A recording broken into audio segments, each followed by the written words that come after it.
we keeping it real? I'm calling shotgun, wanna see my baby run. Oh, what's the word on the sea? Kicking up the dust, if you know what I mean.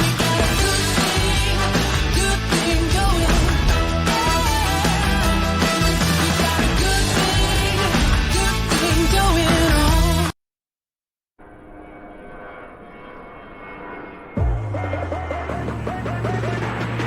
সেই মারাত্মক যুদ্ধ ফেরত আসছে তোমার ক্যাম্পাসে। নতুন যোদ্ধাদের সাথে আরো লড়াই এবং আরো উত্তেজনার সাথে বিশাল পুরস্কার মূল্য 30,000 USD। প্যাক করো তোমার গেমিং ব্যাগ, প্রস্তুত করো তোমার বন্ধুদের।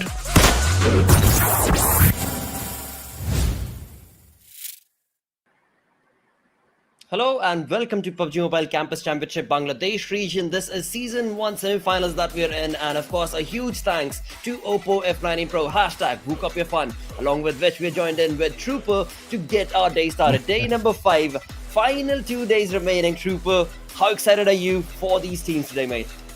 Very excited, brother. Really, we have all the teams have now played their 8 games. Group C and Group A are going to play the remaining 4 games today.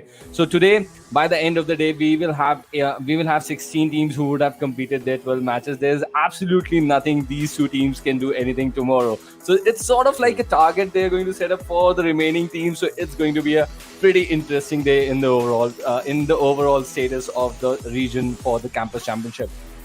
Absolutely, mate, because again, when you talk about these teams, all of them have showcased some wonderful plays. I mean, yesterday coming in was, of course, the same group that we're talking about, group number C, that played the game. And it was so good to be able to see those teams, showcase their love for the aggressive stance that they made and just perfect turnover wins that they did end up, reaching and climbing almost to the top of that leaderboard. But now, today being the final day, right? Today, it's like marking it down in stone that this is the gameplay we're bringing to the table, and based on that, we hope that we'll be in the top 16 is the conversation. Definitely, it is going to be the target for all the teams. But before we begin with all the proceedings for Group C and Group A, we should have a look at the overall prize pool. That is for $30,000 for this season. First place gets that staggering $10,000, and then for the other teams as well, you get some amount. And the point system on which basis they are going to get that points to get these ranks is here in front of us. 15 for the first, second gets 12, third gets 10, and it drops down till the 7th spot to the 2 points.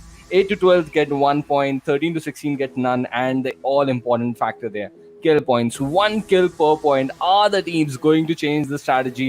Are they going to go for that early squad vibes is what we are looking for today here.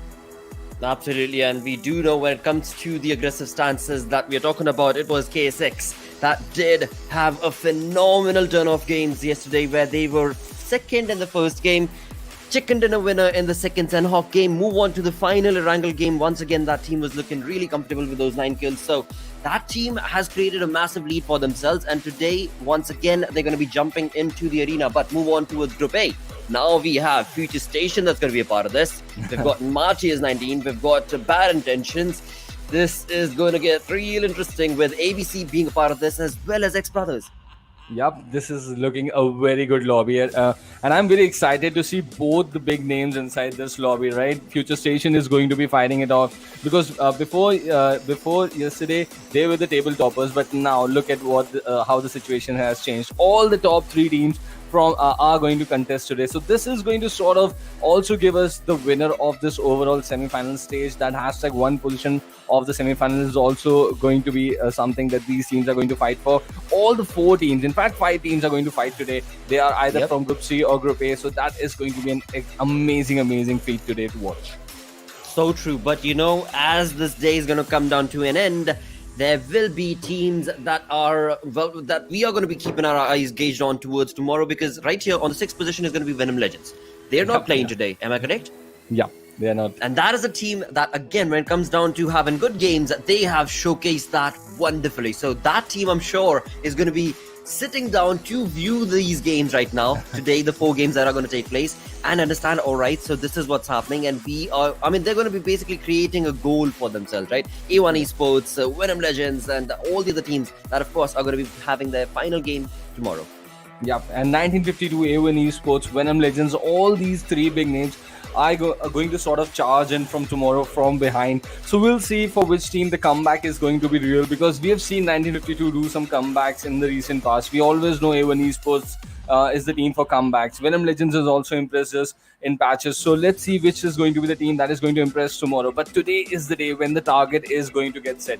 Bad Intentions being one of them. They do not have really good numbers on the overall standing right now. Just 36 points after 8 games. This was a team to watch out for. This was the team that came up first out of the underdog teams when I started looking for good Bangladeshi underdog teams. This was the first name that came up. Bad Intentions. This is a team to watch out for. But they did not impress when it came to the semi-final stage. So we'll keep an eye on them.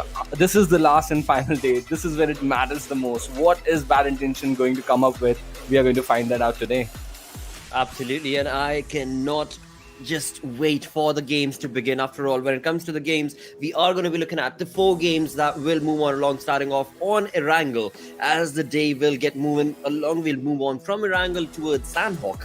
And again, that has been the routine, so to say, for all the teams as well as the viewers. Yep, definitely. And Erangel, Sanhok, Miramar, Erangel, it is going to be. And one more rivalry I'd like to bring up, Lotta, at this point. TRZ, they are playing amazing PUBG games in the recent past. So is the team of ABCxNBSQ. There is going to be rivalry between these 2 teams as well. And those special players out there, Mad Cat from ABC, and then from TRZ, we have got the special players of Mamba and Atomic. We'll find out who is going to win that fight at this stage when it comes to the last matches of semi-finals. Both these teams are going to complete their 12 matches today. Exactly, and the 12 matches that we have lined up, let's just take a moment right now, right? Yep. Let's take a moment and talk about the starting of the entire semi-finals. That is where we did see teams take a slow pace into the game. We had Group A, Group B start things off on day number 1, where it was Phantoms, it was Martyrs, slowly and steadily. ABC picked up the pace, FutureStation, but eventually, as day number 1 came to a halt, we were looking at FutureStation, but there are somewhere about 50 plus points, right? You bring day number 2 into the saga, where Group C and D moved in, and that is where a complete different energy was showcased by these groups. That is where, it was like a complete different bullet train that these lads were on, basically with the aggression and with the points that they were collecting, right? True. And the energy, the way these lads have been playing throughout, starting from the round of 128 to the round of 64, now in the semi-finals, has changed drastically. It is not those sort of games where the players are still waiting for the final circle to go into a fight, whether they should or not. That is not the question anymore. They are looking for points. Most of the teams are. Teams like KSX, they always know how to reach to the final circles, winning some fights in the mid game. They're getting some good points for themselves. In the kill tally as well, not only in the positioning tally, in the kill tally as well, KSX is getting good numbers. So it's going to be a big challenge. The challenges that I'm going to look for today is how KSX and FutureStation are going to go for that race, and how ABC and TRZ are going for those kill points. That is going to be something amazing, and this is by far the best lobby in the entire Bangladesh semi-final region that they're going to witness today. Group C and Group A, they are both playing some amazing games. No question about it. You've got FutureStation chiming in along from Group A. You've got the likes of course, KSX and everybody who are looking real good as well from Group C. And the best part, the way the things have turned out, the way things have aligned, right, is so perfect, is so on point. Why? Because the top of the top, right, the creme de la creme of the entire lobby are right here. They've got FutureStation right there, and even in terms of that rivalry, they're so close. They're so close in terms of the points. So right off the bat, from game number 1 itself, they're going to be hunkering down on each other's locations, hopefully. And if not that, they will most certainly be finding themselves against each other in the game. And that is where that rivalry will move on down towards, dude, these are my points, is what KSX is going to be saying, because we've created the lead, but FutureStation is going to be like, we started it, we're going to end it with a bang. Yes, it is the time for comebacks, and how are they going to do? And important thing is three big names still waiting out on the day. They are the biggest names from the region. Yes. A1 Esports, Venom Legends, 1952. They are going to wait and play their remaining 4 matches tomorrow. And 1952 is going to be under the radar, right? Because they are still not in the top 16. They're not going to play the matches today, so there are going to be more teams who are going to overtake them in the overall standing. So that means more pressure on 1952 with the remaining 4 games. So not only today, tomorrow is also going to be as interesting because the big guns are going to be under the radar. So I am pretty excited with these underdogs shaping up and coming in, because before this tournament started, I did not know about ABC, I did not know about KSX, I did not know about TRZ. But now we are watching them play. They're creating a name for themselves. They're creating a space for themselves in this region. Now is the time for them to move to the next level. That is the finale. And imagine if the semi-finalist has got us all excited so much. What is the finale going to do to us? Well, GG indeed, because that is what the game is going to be bringing to the table every single time. The aggression level will be picked up. Teams that are known or unknown, that is never meant. I mean, it does not matter, because eventually when you jump into the battleground, there's only one thing, and that is to get those points working in your favor. Now, another team that I do want to talk about, as you were mentioning, underdogs, is going to be CRYPT. I do believe CRYPT is playing today. Yesterday, they did have an interesting turn of events where they moved on to, I believe, the 3rd position or 4th position, somewhat along, and were looking pretty neat in that final game as they walked away with 16 points. So hopefully today they might be able to showcase that sort of level of gameplay in all the 4 games to move themselves up across the leaderboard as well. Oh, and yep, that definitely the CRYPT did try to make a comeback, but I'm really disappointed here. BFS did not show up once again. I hope it is BFS who did not show up. Yes, I can see on my screen BFS is not here. And one player for bad intentions also missing out. So not the kind of thing I was expecting here. We'll talk about the playing path and the match for sure, but this is something that really disappoints me. And I'm really not happy with how bad intentions have turned up with just 3 players at this level. $30,000 on the line, semi-final stage. Your whole region is watching you. There are expectations from you, and you're coming in as 3 men. That is something really not acceptable. But we'll see how these 3 lads perform. They are also going to be under some pressure. Kudos to them for turning out here. But let's see how the game progresses. The playing path started from Severny towards Primoz. And speaking of comebacks, I would add one more name to the tally with CRYPT. That is BMG. They are once again here inside the lobby, and they did pick up pace yesterday. Let's see how are they going to deliver today. Absolutely, so on point, Trooper. Once again, you are so, because BMG, that much more than CRYPT actually has been on point when it comes to consistency. And that is what is required to be able to walk away from one game to the other, one map to the other, still bring in those consistent points for yourselves and get those kills. And that is what BMG has done yet again and again. Jon Snow, yesterday he showcased some wonderful plays, but right off the bat, it is the parasitic lads that are going to be turning on along, bringing that first point for themselves. But BMG's players are not that far behind, as they will try and retaliate, but sadly not be able to convert that into a kill as of now.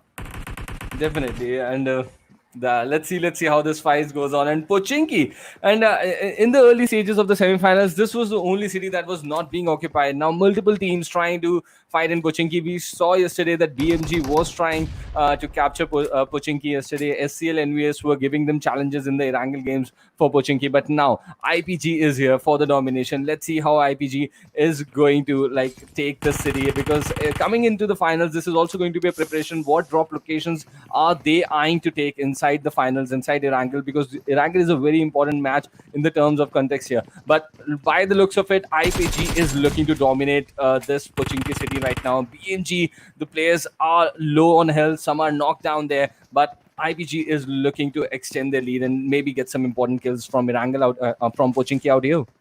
Most certainly are, because Infernal Parasites, the way they've approached the position of BMG is so very awesome. BMG on the other tangent, I mean, they're not having a decent game right off the bat, and also the communication is not on point, as we see Musketeer and Naim right there getting that revival done, along with which, of course, on the lower half of this small little house, we do have the well, final player surviving for BMG, the third player surviving for BMG, who is, well, till now not given away any information as far as these audio cues are concerned. But Marshall right here is the one from IPGX who is moving on along with that perfect approach to the game. But again, I mean, when it comes to BMG, the way they shifted themselves away from that fight, it was the left hand side, the side of these houses that we're looking at currently, right? There was a lad of IPG who was in the balcony.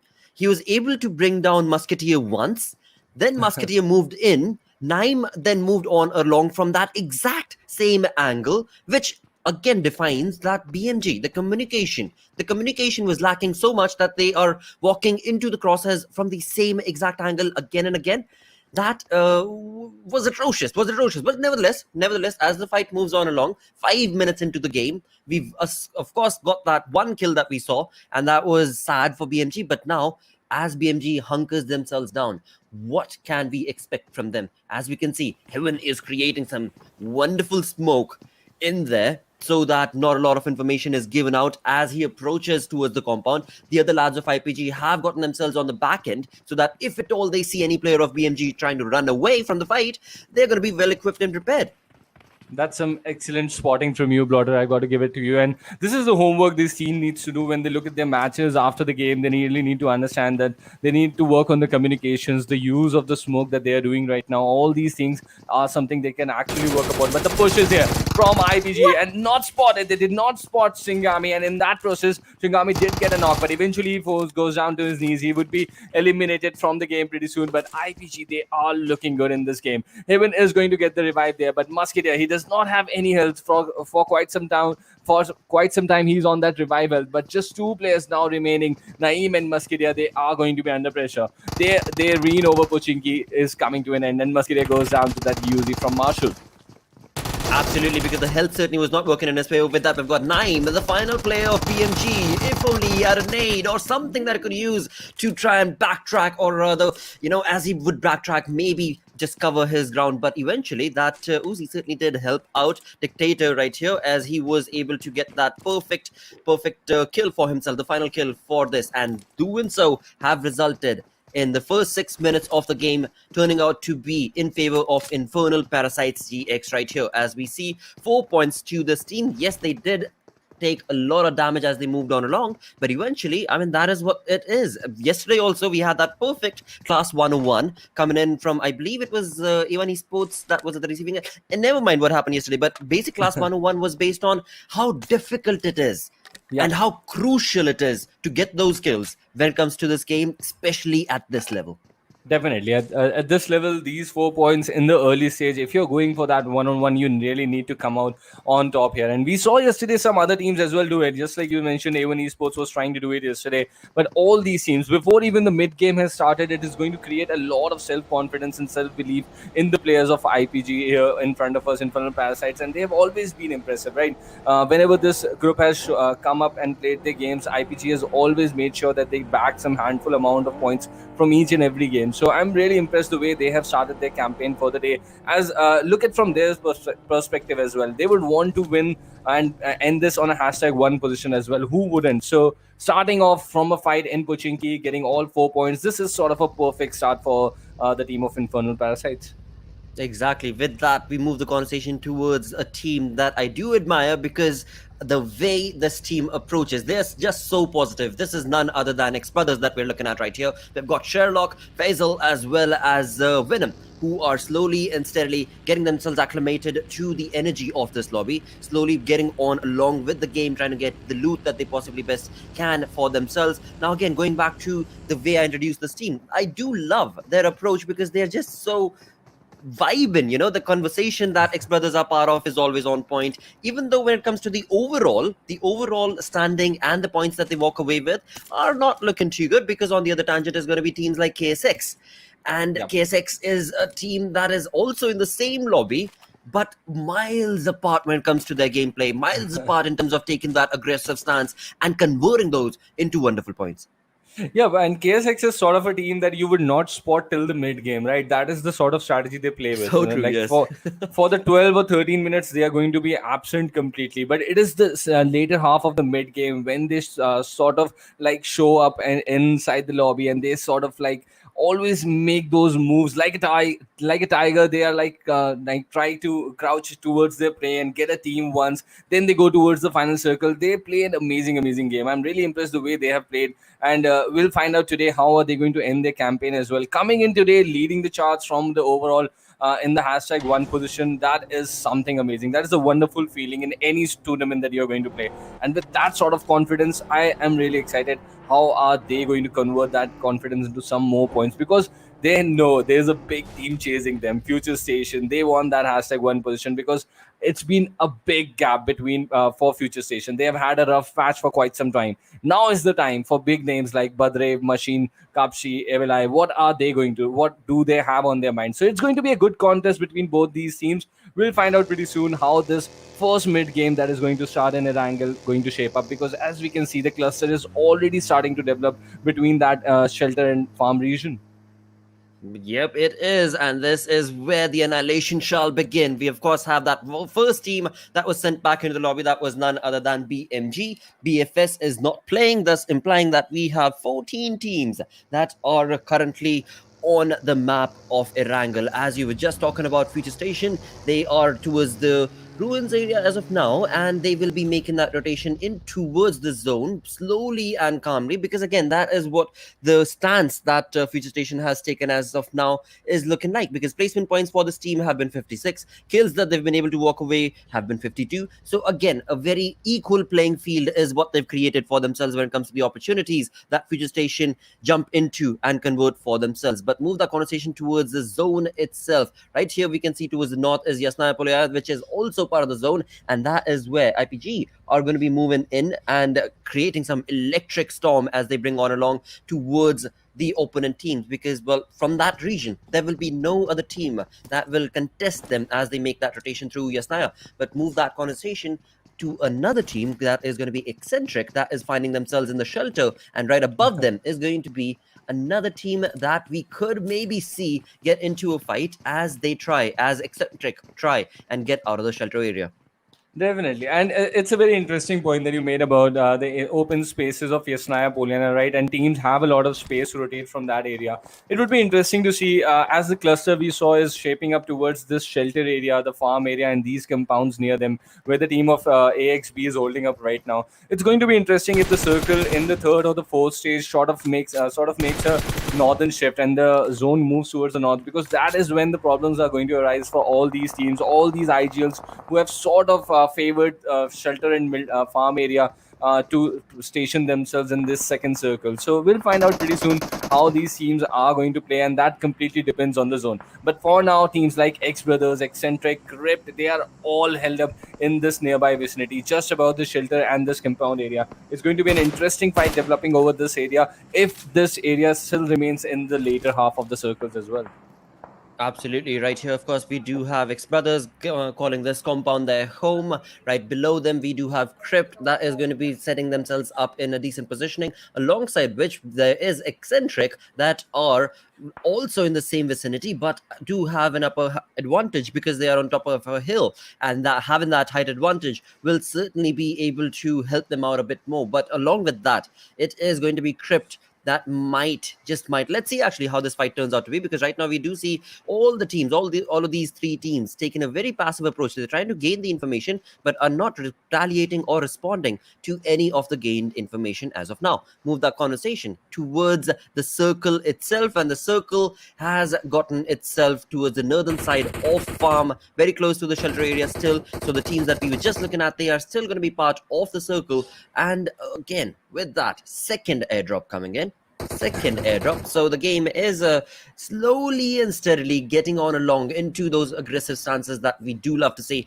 And in the second airdrop, of course, we do have the AUG waiting for one of these lucky teams to be able to pick up, and it seems like none other than KSX. No, or maybe KSX will maybe pick it up. But no, I don't think KSX is going for that right now, because they got a knock on AXB official. They sort of created themselves an opening, and that is what they're utilizing right now. After that knock, they know that the two players would be occupied in the revive and stuff, so they have that opening for to execute this rotation, which they are doing right now. And this is, as you mentioned, Blodder, this is the area where the teams were predicting the circle to come. So it's going to get interesting now, because the compound, as we saw, the XBrothers were holding it. The shelter area was being controlled by Exentric Infinity. So all the major concrete covers possible inside the area have already been occupied by the teams. There's no hardship in the third zone as of anything. So this is going to get interesting for all the other teams who are now trying to come in. Infernal Parasites would be coming in from Pochinki. We saw they were going for a late rotation for the second circle itself. So this is going to get interesting for these big names that we are going to watch out for. I haven't spotted FutureStation till now, not in any fight or anything. They have had a silent start in this game. We'll see how that changes for them, or how it comes out for them.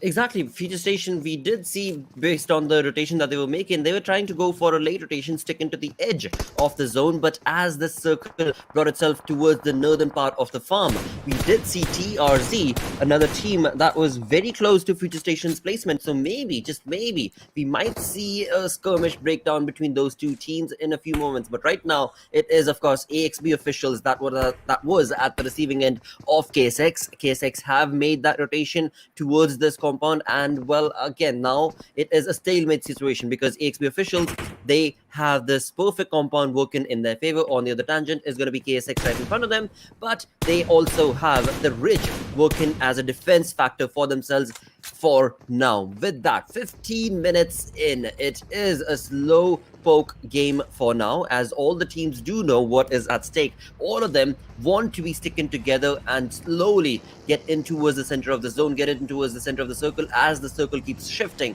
Right now, in the third circle is where we have AXB officials trying to get a little bit of, well, that was decently placed shot coming in from Leo69 right there, and Toxin is the one who is going for a flank angle from the looks of it. Definitely, and as you mentioned, these teams are under a lot of pressure. That is why this slow start. We are 15 minutes into the game. More than 50 players are still alive. And look at that ship. That is the perfect ship. What AXB wanted, right at the dead center. And I think at this moment, KSX is going to regret that they did not charge in and slam at the point when they knocked the player of AXB. We'll see how they are going to react now with this shift coming in, because now still they are inside that zone, but they have left a good concrete cover that is now being occupied by the players of ABCxNBSQ. Yes, they are going in there. So it is going to get pretty interesting, but look at the amount of traffic coming in. FutureStation in that rotation. Bad intentions coming in towards the western side. NRZ is still there. It is going to be chaotic where KSX is holding up right now. Ooh, boy, oh boy, again, that ridge was certainly working as a defense factor for KSX, but not for long, as we do see FutureStation have made their presence felt right next to the positioning of KSX, and it seems like it is going to be an aggressive stance that FutureStation is going to be making as they move on towards the placement of KSX, and KSX will have to try and get out of that fight. But along with which, as you talk about towards the northern side of this zone, we do have TRZ Esports right now looking not so good, as they've already lost White Cat as well as Atomic, with they've still two players alive, and they are going to have to keep a very slow approach to this game, for they are going to be working towards getting those placement points. But with that, we have FutureStation taking on fights, and that is going to be phenomenal as the observer decides to get us to that fight.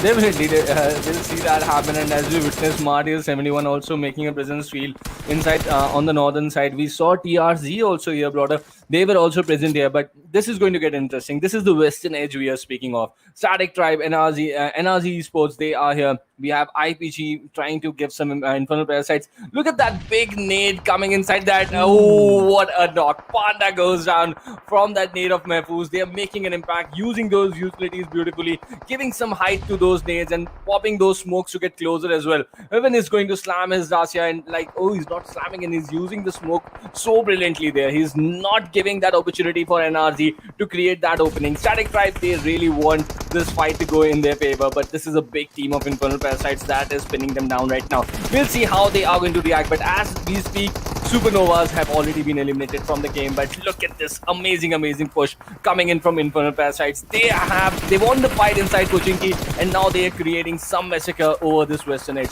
8 points, that is what they are eyeing right now.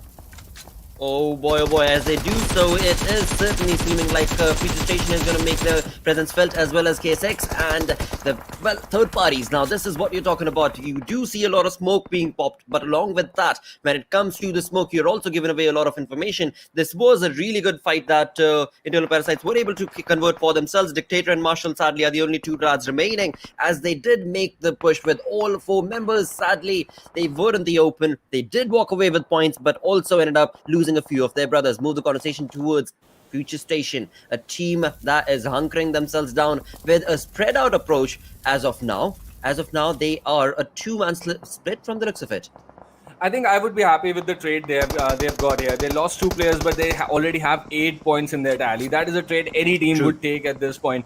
But I'm really happy with the kind of approach they have shown here. And 2 players now, they can now play for some positioning points as well. And you never know, 2 players can reach the final circles as well. We have seen them do it in the past when they'll try to do it. But coming now to teams like Bad Intentions, they're also here inside the lobby. They came in 3-man squad. We need to remember that. But now these 3 players are stuck towards the northern edge, and there's a lot of traffic towards that western part as well. TRZ is trying to take an exit from the scene from this northern side, as the shift of the zone has gone slightly towards the eastern side.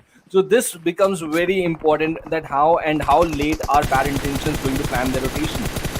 Exactly. For now, they are genuinely sticking to the edge of that zone, and this is, again, like you mentioned, 3-man squad is what they've got, but in that, they are not backing down. This team is certainly trying to get some kills for themselves. They are being a little aggressive whenever they find the chance to do so, as we did see them break that formation for TRZ, a 2-man squad. So 3v2 situation is what that was. But move that towards the final player alive for TRZ Esports. It is Rare FPS, who has found himself right behind that rock. But between them, sandwiched between the position of Bad Intention and TRZ, is going to be none other than MARTYRS 19. And this team, even though they were looking pretty okay, even though there was a smoke working in their favor, eventually they will be pushed on along back into the lobby. And right here, long shots being taken all across from the other side of the zone. It is none other than Infernal Parasite's player pushing along to get more kills. Yep, and how good is the decision, Blood, of coming in from ABCxNBSQ? They moved into the compound which KSX left. And look at that, Evil Eye goes down with his own nade down there. Badrev is knocked. This is not looking good for FutureStation right now. They're not on the broken wall here. 2 players, it is going to get difficult. Kapshi, he really needs to come up at this point. And as we speak, Infernal Parasites, they have also been eliminated. But this big warehouse where AXB have been holding up since the start of the game is under contest, and FutureStation falling down on the edges. Another nade goes down, and it's going to take down some players with that damage. Pedrev goes down, but now 3 players from FutureStation trying to survive towards the western edge on the western broken walls of this big warehouse. This is not looking good. This is so not looking good, because the XB officials, Maxtron, is just bringing down the nade parade. In again, down goes Evil Eye. This is just ferocious performance coming in from Maxtron. He does not want to let this team walk away. He does not want to have FutureStation dominate this compound. That is, of course, XB officials for quite some time, but in doing so, they have also taken a knock off themselves. Justice has been knocked right here. We do see FutureStation's player was the one who was bringing that knock. It is going to be really crucial for XB to get that revive done real soon, because this is a pretty big compound that they are trying to hunker down and call their own. And also, it is a compound that is, whichever team is going to be a part of this, will certainly be favored a lot. So this is a fight that AXB officials need to convert for themselves. Talking about FutureStation, they've lost that one lad, Badrev. They do have 3 men surviving, but when it comes to the push, when it comes to the zone, it is not looking good. They are going to have to go through this fight, because this late, what sort of a rotation can you make? Otherwise, you're out in the open. And that is, again, a conversation that FutureStation, I'm sure, will not want to be a part of. Definitely, and they really need to do something about it. But look at this once again. I'm really impressed how ABCxNBSQ has played this game. They had a compound quite far away, but they realized KSX has left this compound. This was open, and that is the compound they have occupied at this point. And that is how they are looking to go ahead. And the concrete cover which we speak of, they are enjoying it, taking shots on either sides of the compound. On one side, they are watching CRYPT trying to come close with those smokes, and it's going to be interesting how long they are going to hold on to the compound. corner. And as we can see the kill feed, players from FutureStation going down as well. There's a knock over them. KSX is also on the other side of the ridges right now, so that is going to get difficult for them because the rotation needs to come in at any point. And we are going to find out, are those two players from KSX going to make it? But as we speak, AXB, they have eliminated FutureStation, not allowing them to take control of that big warehouse. No, said AXB, and that is what has resulted in AXB losing one player that was in the name of Justice, but eventually the entire compound is theirs. But move the conversation back towards a team that was so far back, so long gone in terms of the aggression. It is none other than CRYPT.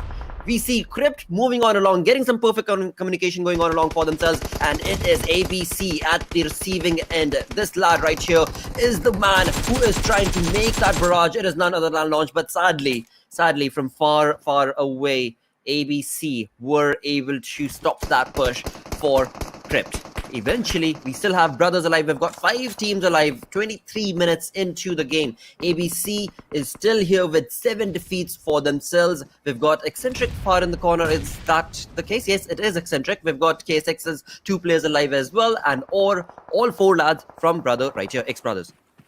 Definitely, I'm really impressed with KSX. They have survived from that angle, specifically from where IPG could not, from where TRZ could not, from where Static Tribe could not, and they have made their presence inside the circle now.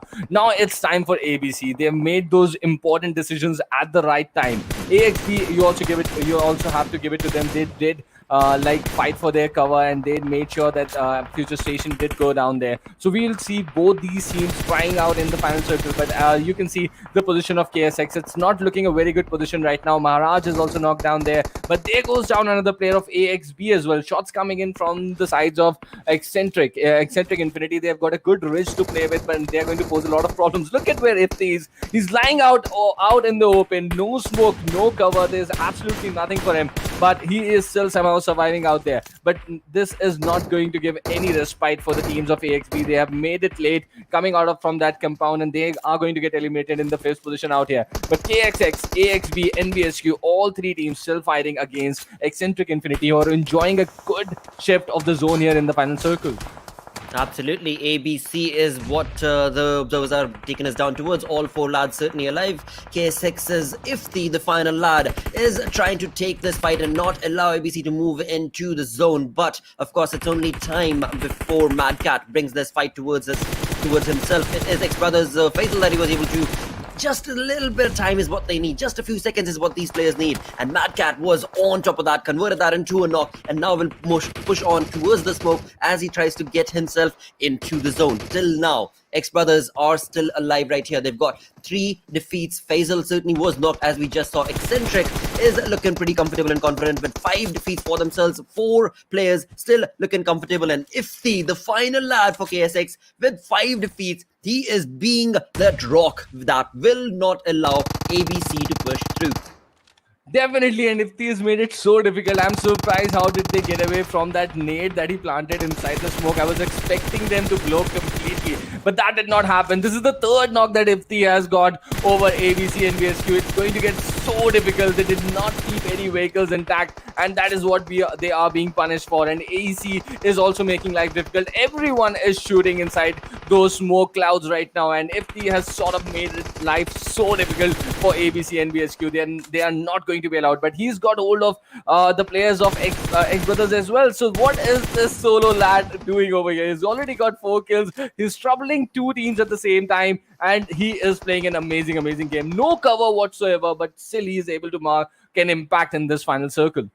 Boy, oh boy, I mean, Ifti is the man of the hour. No 2 ways about it. As I bring that up, it is XBrothers Sherlock applying his brain, knowing exactly where the barrages came on along, and was able to retaliate for the aggression that was showcased from Ifti. But again, you have to genuinely talk about Ifti, the way he held the ground for ABC, the way he was able to convert those fights, brought 15 points for KSX. That is some incredible restraint that this lad has showcased all by himself. But now, as we move on into the final few moments of the game, we do have 3 teams alive. ABC officials still looking pretty okay with the 2 players alive. Well, the 1 player has been knocked, but move the conversation towards Exentric right here, where all 4 lads are still alive. On the other tangent, the 3rd team is going to be XBrothers, who only have Sherlock. Yep, now just two solo players remaining in front of these four lads, and I believe Shoykot is down right now. So three of the lads from Exentric Infinity are on top. Shoykot has been eliminated and came by the player Raka over there. So he's got that 1 point for his team. So it's just a matter of time how many points can these lads have. And no is the answer from Thunder. And ABCNBSQ goes down in the third position. Now the last player also coming in from the team of XBrothers, they've also been eliminated. He's been caught out there in the open, and Exentric Infinity enjoying that curve of the that ridge that they had, that little ridge that they had, and the shift of the zone. That was an all-important shift of the 7th zone that shifted towards them, forced these teams to come out in the open and move towards where they were, and they enjoyed this chicken dinner. A 9-kill chicken dinner is what they have achieved from this game, and it's really going to help their cause because they really need to set a target today if they want to end up in the top 16. That is so true. I mean, before this game started, Exentric were on the 17th position, and now with the performance they showcased, they are making a humongous lead. But talking about the MVP, you have to talk about Mad Cat. You have to talk about the team ABC, as all 4 members remained alive. They moved on along from one zone location to the other, making rotations, making points, making kills. Perfect team play coming in from this team, and it is Mad Cat walking away with 4 kills, 993 damage, and along with that also 2 assists. He's a special player, right? He's a very special player from not only from this team, from the entire region as well. He's one of the players who has like come out of the crowd and impressed with his skill sets, and he's like executing his skills brilliantly match after match, and it is not a coincidence that you get so many MVPs back to backs, and so he's pulling it off, and I'm really impressed with the way this lad has been playing, and we'll find out and keep a close eye on him. How is he going to play in the finals as well, because that is going to be the grandest of the stage. If ABCNBSQ does end up in the top 3 or the top 2 in the finals as well, I am not going to be surprised because they have this special lad with them. That is so true. That is going to be the conversation to have. But with that, talking about the top players coming in from this game, we do have ABC's Mad Cat right there with the 4 kills, 993. Start working for him. Move that conversation towards Ifti, lad who survived the longest from the side of KSX. It was Ifti, and he was the one who stopped ABC's barrage in that lobby. 5 kills is what Ifti's got. Move that towards Excentric's Thunder. A lad, again, I mean, the final fight that we moved on along, we've got 2 lads coming in from Excentric. It is Thunder as well as C-Wine, 4 and 3 kills respectively. But I do have to point out that Excentric knew how to take that final fight. They did drop off the backpack and everything, right? Whereas it was ABC's player who had not done so. And it was, I think, the backpack itself that did give away a lot of his placement. But eventually, I mean, it was a good game. It certainly was a good game for these teams, for all the top 6 teams. Look at the kills they're walking away with. Wow. Yep, and I'm really excited for XBrothers Esports as well. They were not looking good in the overall ranking before this game. It's going to get pretty interesting for them how they are going to end up in the overall with these 17 points. KSX, we know what they are doing, what they are eyeing. They're going to extend their lead in this game as well. FutureStation was also inside the lobby. They could not make a serious impact here. Hopefully, they're going to play good in the remaining 3 matches and catch on to KSX. Otherwise, KSX sort of running away with the show at this point. Most certainly are, because again, I mean, FutureStation, they've only walked away with 1 kill, or rather 1 point this time around. And as you talk about KSX, the leaders of the overall standing, they were looking really dominating. They're looking pretty comfortable as well, with 15 points from this game added on to the 132, 137 points that they had earlier. Again, I mean, they're creating a massive lead that is going to be pretty difficult for teams to try and come up towards. And in that doing so, TRZ Esports, they were lost. They were a little lost in this game. Hopefully should not be the case for the remaining games. Definitely. They were lost in the northern sides of the zone. They were trying to move across teams like CRYPT. They were trying to move across teams like KSX. Everyone got a bit share of them and eliminated them. Not a lot of impact that they could give in this game. But same goes for the MARTYRS 1971 as well. For a moment, they had a good ridge to play with, but they could not make a serious impact. I'll give it to BMG. They are trying to contest for Puchinki since yesterday. So these are the Oppo F19 Pro moments, and we're going to recap the fights from the match that we just witnessed. and BMG got eliminated inside coaching here. But it was a perfect start for Infernal Parasites. This is the second fight that they were the part of, and they pushed in and eliminated this entire squad of static type there, and that was an amazing thing to decide and go ahead into that fight. That is true, but that is where we did see a little bit of sneak peek of FutureStation not looking too good when it came down to the nade barrage they were trying and hoping to create against ABC, but eventually bring that conversation into as the final few moments of the game. This is where Exentric did come up on top with some perfectly placed, perfect placement as well as reading of the zone itself. Doing so have now resulted in this team looking pretty comfortable. But TRZ, I mean, they are on the second position. They've got 117 points for them, but they better pick up the slack, or else other teams are going to be overrunning them in not a lot of games. Yeah, and we have the 5th Centurion as well. Infernal Parasites crossing that 100-point mark now after 9 matches. So it's a pretty decent thing, but look where Static Tribe is right now. There are 4 teams in front of them who have played just 8 matches. XBrothers also is picking up pace. They've come to the 11th spot now. So it's going to get interesting. What sort of target are going to these teams? What sort of target are they going to pose for the other teams? Because they are going to come back tomorrow and sort of push them behind in the overall rankings and really need to make big strides, just like some other teams are doing from the region. That is true. That is going to be really crucial for these teams to do so. Now, BFS right here on the 31st position have pretty much seemed like they've given up. They've given up hope from these games, because they were certainly not part of the game as we just noticed. But eventually, bring that conversation towards a team that did outshine the competition in this first game. It was Sea-Wine Thunder, the lads who did take the entire lobby by storm. But eventually, the entire team is looking pretty ferocious. Definitely, and Shoykut being one of them. He's the as you know, he's the 5th. He used to be the 5th for A1 Esports. So that is a big experience that this lad is bringing inside this lobby. And Exentric Infinity, they have played the game at a decent space, right? They have not like outshined completely, but they have like been consistent, and I really like that factor about this team. Well, keeping fingers crossed that TRZ is able to do that, because they're on the second position. But if they keep continuing with this sort of gameplay that we just witnessed from them on this first map, it is going to be that second position running out of their hold really quickly. With that, we've got 1 game done. 3 more games remain. We're going to go on a very short break, after which, of course, we jump in with the second game on Sanhok. Are you keeping it real? I'm calling shotgun, wanna see my baby run. Oh, what's the word on the sea? Kicking up the dust, if you know what I mean. We got a good thing going. We got a good thing going on. PUBG Mobile, Godzilla vs. Kong, all new collaboration, live now. In the latest version of PUBG Mobile, players may encounter titans during a match, just like in the movies. Let's learn more about the all new game modes, shall we? Titan Strikes. The Titan Strikes mode introduces 3 titans to Erangel, Sanhok, and Livid. Godzilla and Kong move along designated routes across the map. Players can chase after them in vehicles, but if you get too close, you'll be knocked down and take damage. When Titans get ready to unleash a heat ray, the system will prompt players to leave the red zone marked on the minimap. Players equipped with high-level armor receive reduced damage from the heat ray. Titans will absorb energy which emanates gradually from the earth.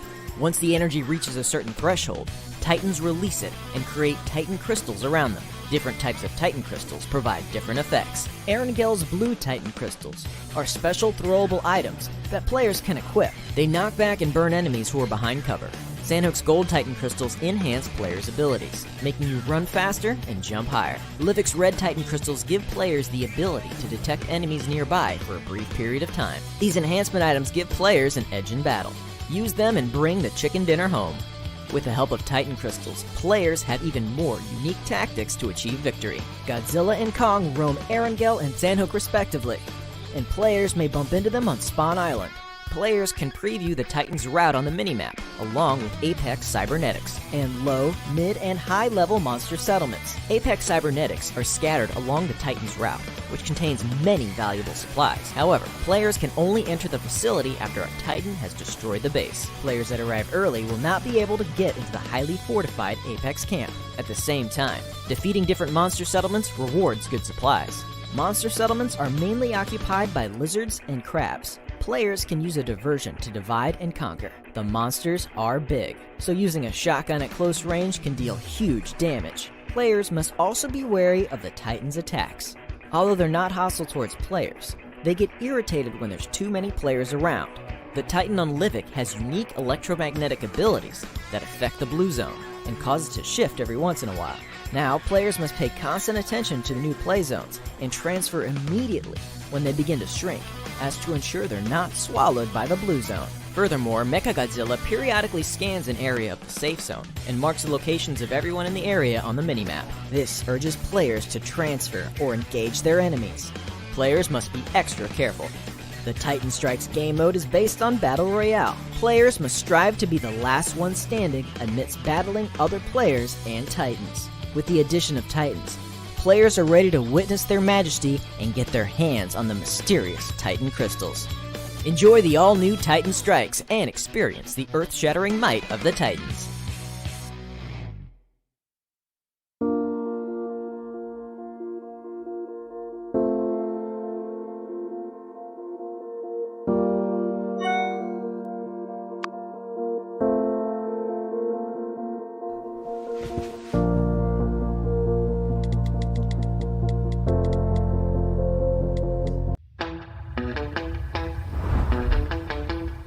Are you keeping it real? I'm calling shotgun, wanna see my baby run. Oh, what's the word on the sea? Kicking up the dust, if you know what I mean. We got a good thing going.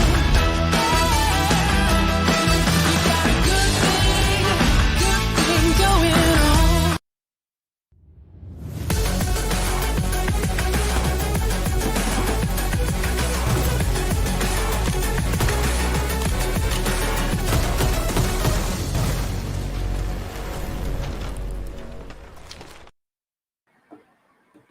Hello and welcome to PUBG Mobile Campus Championship Bangladesh region. This is the semi-finals day number 5. First game is done, Trooper. That was an incredible one. Wonderful energy. But now we move in with the pace with, of course, these teams into Sanhok. What do you Definitely. think? FutureStation. What is future of FutureStation? They always shine in Sanhok. It's been their strong point since the last 1.5 years as well. Even when they were having a rough patch in all the other maps, it was always Sanhok that it was sort of a rescue thing for them. So we'll see how they're going to do. And what is this happening now? Bad intentions got there for him, the fourth guy, and so KSX they lost their one player. What is this happening? It's sort of oh my! I really did not like the way KSX did miss out on their player as well. So. The plane path once again in Sanhok does not matter, but it was from south, from Camp Charlie towards Hardin. The players are now moving towards the drop location. FutureStation moving in and dropping in near boot camp now. We'll see how this game goes ahead for FutureStation. Absolutely. On the right-hand side, we do see on towards the side of Kampong. We've got MARTYRS at 19, as well as moving towards the northern side. We have ABC, AXB. I mean, so many teams that are looking like getting themselves acclimated towards the northern part of this map, to the center of this circle, as well as the map. We do have the team of NRZ as well as KSX. Now, KSX are a 3-man squad, but we have seen them from yesterday as well. As they started the day off on Erangel, they were second with a 3-man squad. So you just don't know what to expect from these 3-man armies that are being created in the Bangladesh region at times. But as this game moves on along, it is going to be really crucial for FutureStation, not KSX, but FutureStation, as well as, of course, this team, TRZ right here, to, retain the spots that they are at, or even, bring a little bit more of a climb in terms of the overall. Yeah, and we'll find out if they're going to do that or not. And it's a pretty important thing for them to come up. But I think it's important that you do come up with all the 100% of your artillery that you have in store, right?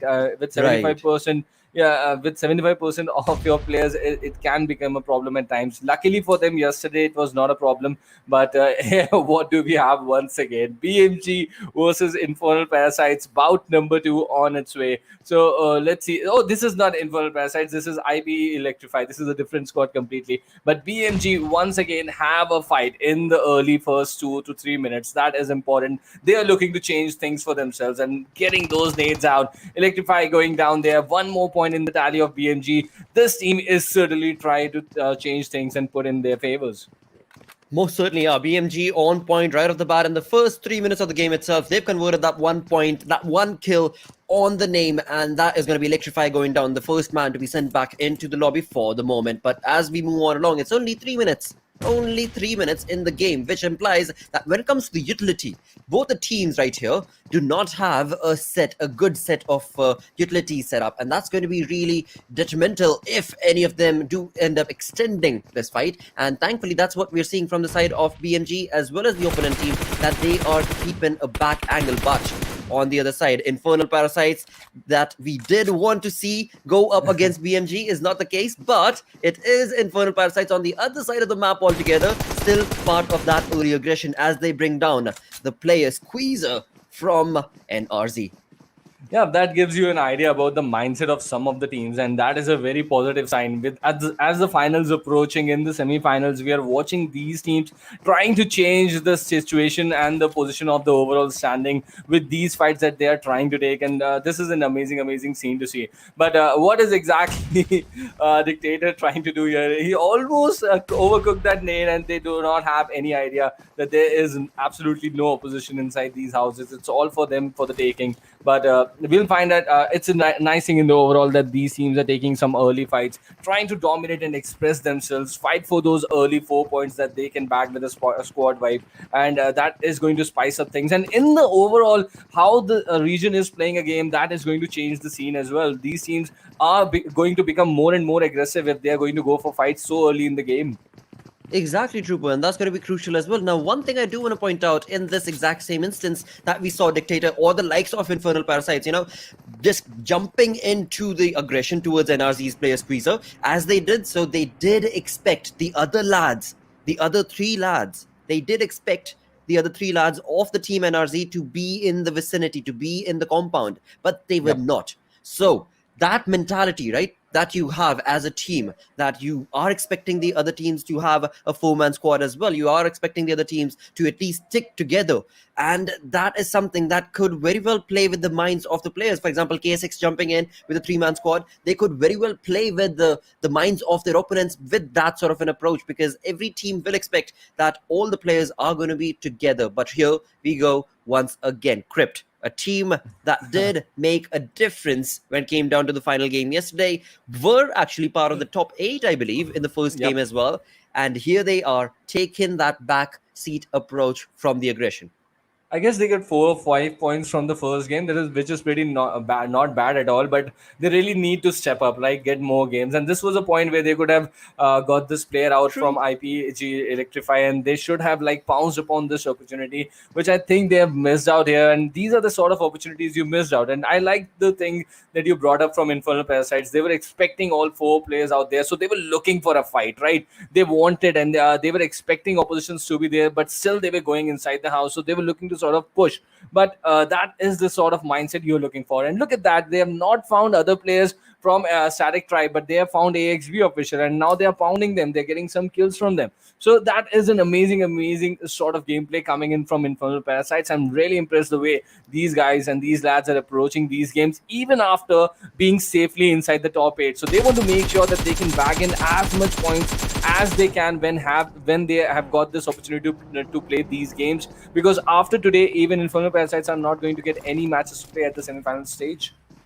That is so very true. Right here, we do have BMG taking down the position of CRYPT. BMG did push on along right in front of Electrify's players, but eventually it is a CRYPT that was a part of that compound, and CRYPT is going down in the hands of BMG at the moment. But along with which, IPGxELECTRIFY certainly have the information that they do know that there is a team that just made a rotation in towards that compound. And right here, we see Visgod trying to go on to a flank angle. Right behind him is still that one player from CRYPT who is not allowing him to be known or his position to be known. Definitely, he's sort of like playing the silent game. I don't know what is the reason why is he The trying to hide do and that. seek game. Yeah, yeah, true. It's a hide and seek game that he's playing, and I don't know what is he going to get if he's going to win that sort of game as well. But here is something different altogether happening. And BNG, look at the kind of attitude they are playing with. They have lost some players, but they are sort of making a charge on this solo player of CRYPT that they have found. 404, Terror 404 in front of him, and this is the story of the mindset, right? And his mindset is passive. BMG is aggressive. In that 1v1, clearly Jon Snow is going to dominate, and that is exactly what he has done here. One more point in the tally of BMG, and they've already got 3 points. They've just lost one player inside that city when they found IPGxELECTRIFY quite close to them. So it is the mindset that plays a very crucial role in your game as well, and it is a clear example of that right here in front of us. Absolutely, and that is working in favor of Team BMG for the moment. CRYPT left with 2 players. We've got Lelouch on top of that hill, who was again playing that hide and seek game with the players of IPGxELECTRIFY. On the other tangent is going to be his team's second player, who is right across the road right here. And BMG certainly seem to have a little bit of a hint, a little bit of a sniff as to where the position of this player could be. And they are preparing nades, they're preparing their utilities to try and rush that exact same compound right across the road. Yep, and CRYPT is sort of at this stage, they are trying to avoid the fight. If you're trying to avoid the fight, go into I think, towards the edges, hide in the caves or something. Why are you trying to pick up a spot on the crossroads with the houses and trying to hide over there? Oh, a mistake coming in from Musketeer, yeah, almost. And that is because of the gyro effect of the game. But no matter what, no damage done from that nade for Musketeer. But CRYPT, coming back to CRYPT, the way they are trying to hide under the situation, even when they were 4-man squad, they were hiding then. Now they are reduced to 2 or 3 players. They are not looking impressive at all. Nope. That is all I can say for CRYPT. I mean, nevertheless, they certainly are changing their play just a little bit, because the last game yesterday, first game today, they were trying to work towards, not only kills, but getting those placement points as well. And that worked out in their favor. But it's just their lack of aggression that I'm questioning right now. As you so perfectly mentioned, it was a 4-man squad that CRYPT had. They had the crosshairs set towards IPGxELECTRIFY's player. They had the compound first before BMG even pushed. So where is this aggressive stance that is needed? When it comes to PUBG Mobile, you know for a fact that you have to have that streak working for you. You need to be able to dominate your own teammates and be like, dude, we have to push. We have to be able to take control. And that is the drive that makes you want to be a better player in the game. But sadly, Yep. from CRYPT side, that drive, I somehow fail to understand. Why is it missing?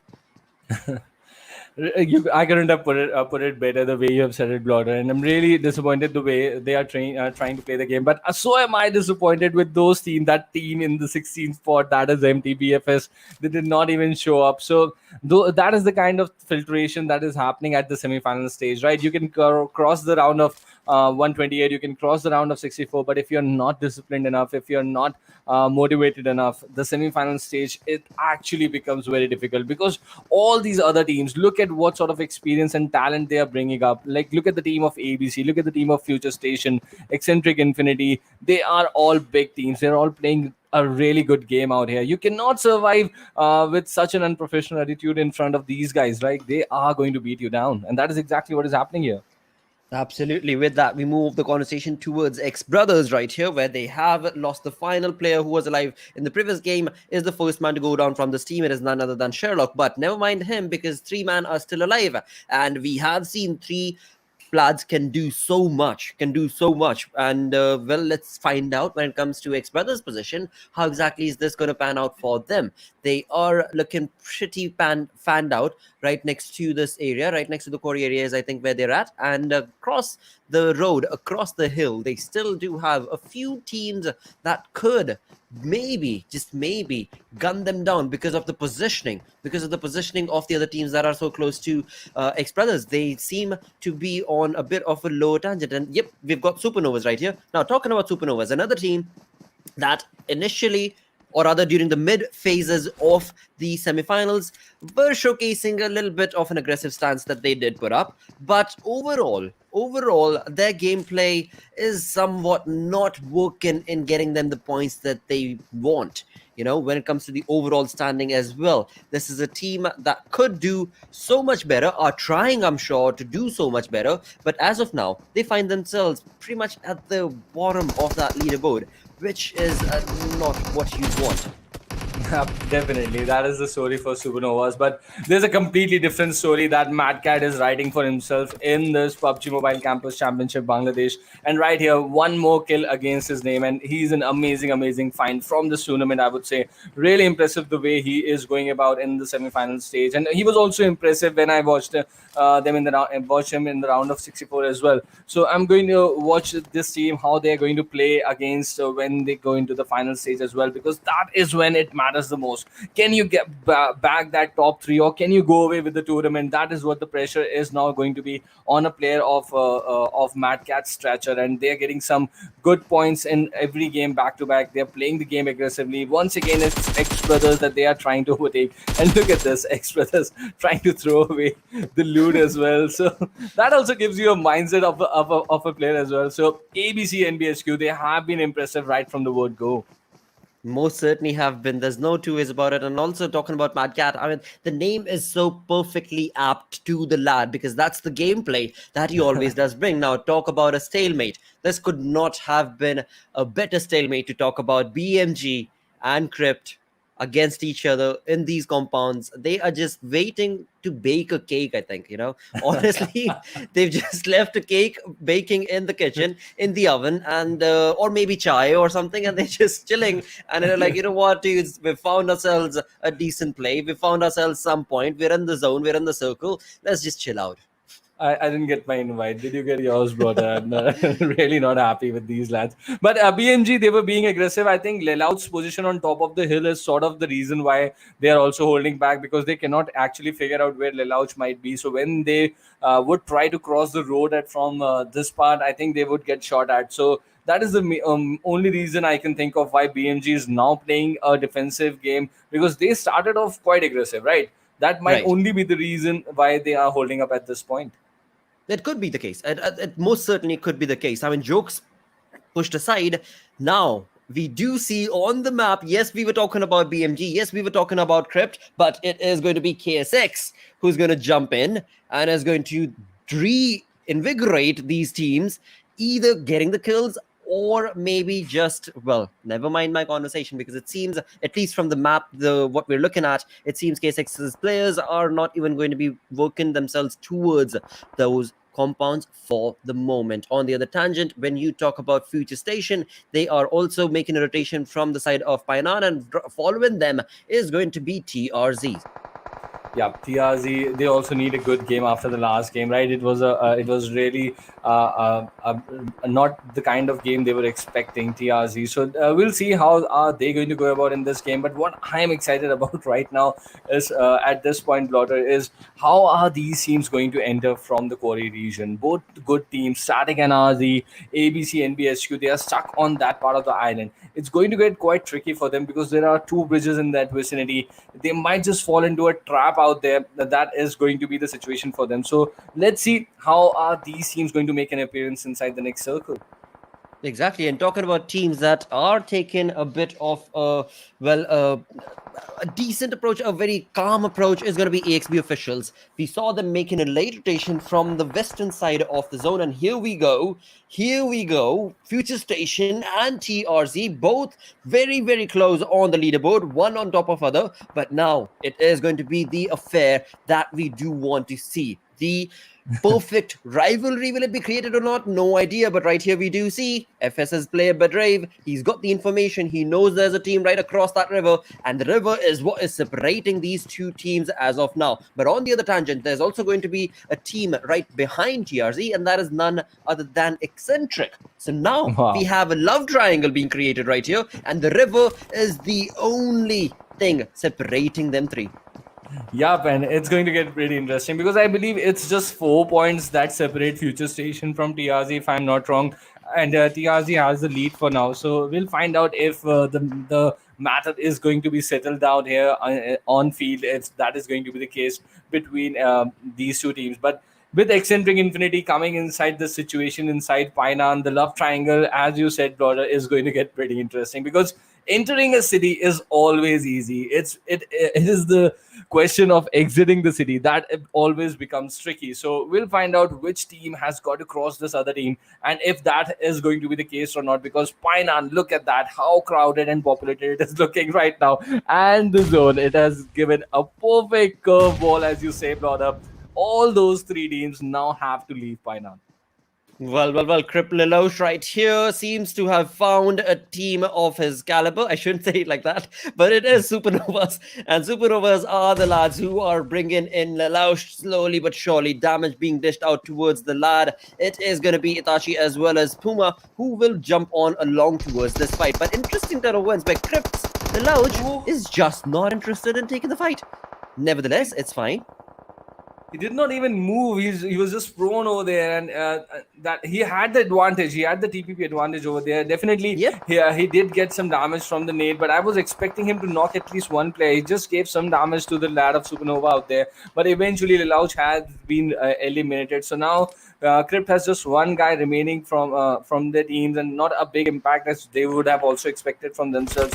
So they really failed to get all their 4 players inside the top circles. But look at that, ABCxNBSQ, they fell into that trap with the circle moving towards the western side. It was a difficult situation for them. They are losing some player. Eventually CRYPT gets eliminated from the game, and that is FutureStation going in action as well. TRZ, they are with the zone going away, the panic situation has been created, and I can see few players of FutureStation already being picked off. Now FutureStation, they are being rushed in. Kapshi and Machine, they both goes down. It is not the kind of situation the fans were expecting to happen inside Painan. Exentric Infinity crossing the river, creating a panic situation and eliminating FutureStation. I believe just one lad is remaining from FutureStation. He is not inside the scene right now. We will find out pretty soon where is he. But TRZ sensing blood. They are pushing in. They are closing. And it's now going to be TRZ versus Exentric Infinity.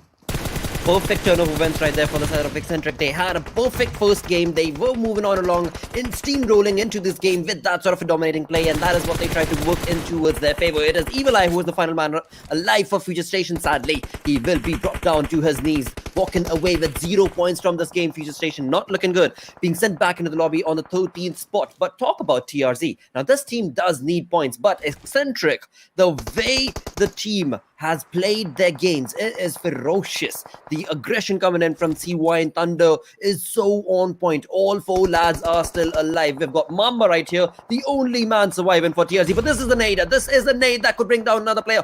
Thankfully not. Thankfully not. Because Shaikot was brought down but not sent back into the lobby thus far. He's going to get himself revived as the team gets the final player of TRZ taken care of. TRZ walking away with just 1 point. So from that triangle that we had, Exentric walking in with 3 players. Well, let's see if they will be allowed to walk into the zone. Well, before this game, I said Exentric Infinity were not outshining the other teams. They certainly did here. They have outshined both these teams in Painan. It's now only the zone that they got to deal with, and it's a perfect like game after the chicken dinner, what they're doing. But no, it's the caster's curse.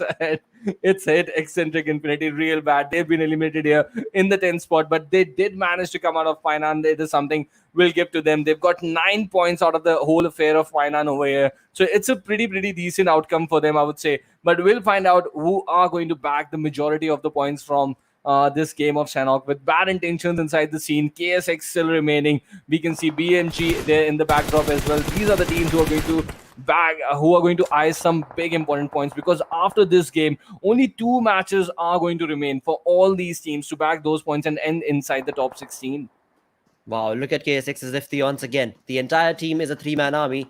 Ifthi is the only one who has taken fights from the looks of it. And if not taken fights, I'm sure his teammates were around him. But he's the one who's gotten 3 points converted till now. With that, we talk about BMG. They were sent back into the lobby with 4 points for themselves, 4 kills to themselves. Now KSX, as they try and get into the zone, it is Infernal Parasites looking pretty comfortable and also have the information. They also have the location of KSX's position. They are going to be in a bit of a tricky affair where we do see Ifthi and the lads slowly trying to get into the zone. Puma right here from SuperNova not able to make a mark, and that is going to be SuperNova's end with 5 points to them. 8th position is what they got. KSX is still not out yet. They do have a lot of lead coming on down towards them from the side of Infernal Parasites, but it's like KSX knows. They just know how to walk in through those bullets and still not let them touch you. Because this team, you cannot stop this team from taking those points, from taking those kills, from being the reigning champion. Well, we'll see. We'll see what this is going to turn out to be. Once again, but they came in 3-man squad, right? They're the table toppers, and they are here 3-man squad. I mean, you got to give it to these lads, right? Ifthi, Mirage, and Sanhok, the way they are playing their game, and really impressive.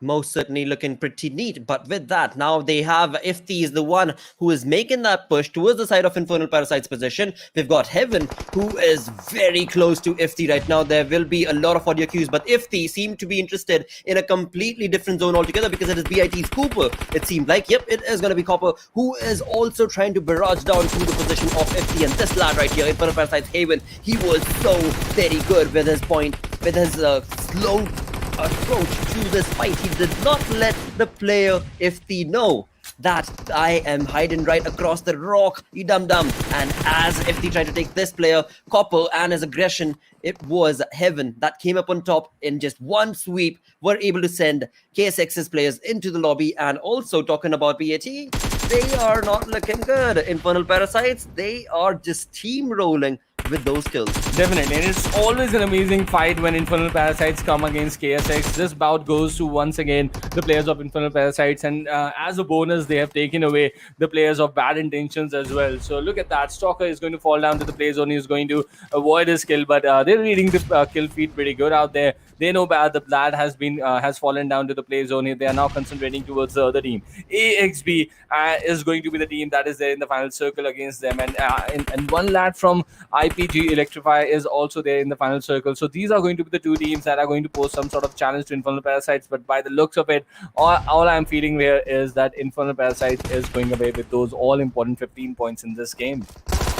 It certainly does look like the case could be, but eventually we'll have to see what AXB officials will be able to do. Right here, we do have a first point converted for AXB officials in the name of the kill, and it is IPGxELECTRIFY's final player being sent into the lobby. Now, it is a 4v4 situation, as that small little fight has resulted in IPG getting all 4 members pretty much sorted in terms of their medkits and healths, and now they will make a push. We see Heaven making a really aggressive stance right here as he pushes on along, as his teammates are in the background. It was none other than Dictator providing a cover fire and Marshall on the tangent, but AXB officials Maxtron is so on point. 3 players knocked from the side of IPG, only 1 man surviving. That's going to be Dictator being brought down, and eventually Maxtron takes a fight.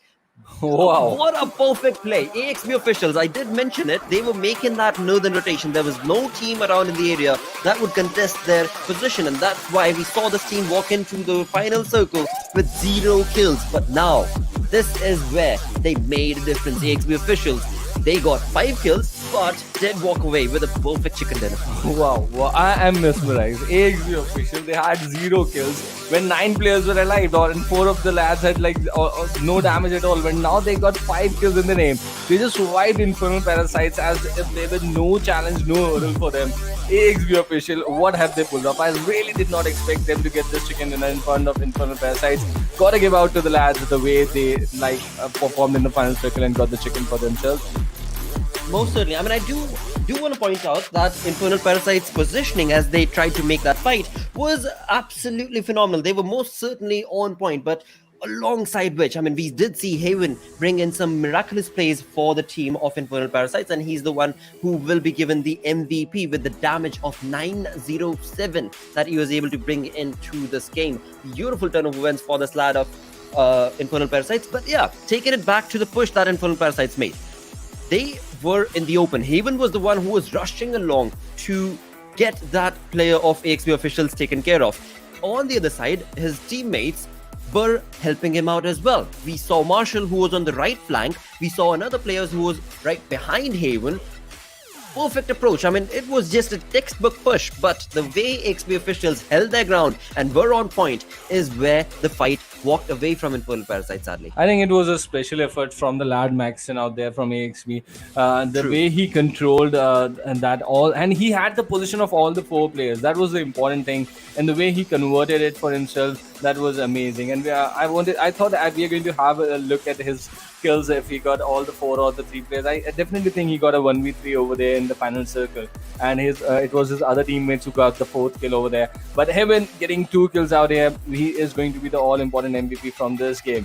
The important thing is AXB official in their campaign get 20 points out of this game. That is the important thing. And Infernal Parasites getting 19. They have been impressive right from the word go. But what are we witnessing here? With 2 matches to go, Bad Intentions making their appearance here in this result section here. What do you think? Can we expect a comeback from Bad Intentions in the last 2 games?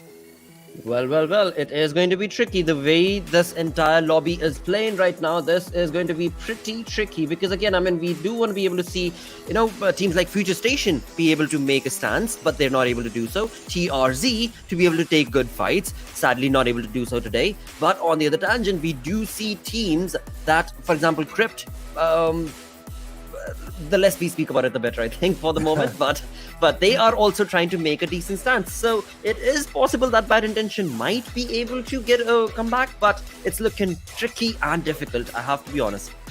Yeah, definitely. And look at that. Venom Legends now slipping down to the 8th point, but they still have their 4 matches remaining. We'll see how these lads are how far they are going to push down the teams from the other group B and Group D, I believe. And we'll see how those things go. But for now, KSX is looking to extend the lead with 161 points. They're leading from the front. 3 chicken dinners. They are the only team to bag in 3 chicken dinners at this point. And look at that. The highest number of kills are also in their tally. With FutureStation also present today, I think KSX are making a point here. They most certainly are. In this game also, they were a 3-man army, but eventually did walk away with 3 kills, 9 points to them overall. So that was good. That is looking pretty decent for the side of KSX's lads. But move that conversation towards XBrothers and, of course, Static Tribe. Now, these teams are making a decent stand into the games today. We still have 2 games remaining. That is where a lot of these teams are going to have to showcase a lot more, because right here on the 3rd page of overall, we've got 2 teams. That's going to be Team BMG and Bad Intentions. But look at the point difference. BMG is on 61. Bad Intentions is on 52.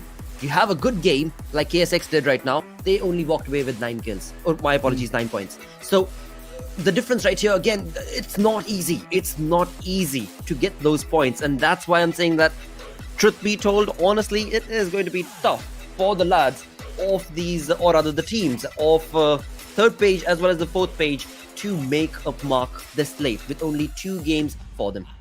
Yeah, and at this point, I think it would be safe to say that it looks like curtains for CRYPT and the other team of SuperNovas as well. It is looking curtains definitely for these 2 teams, but we'll find out if they can change the course in the remaining 2 games, and it's going to be a pretty tough task. But this is the moment for the team AXB official. They're here in front of us.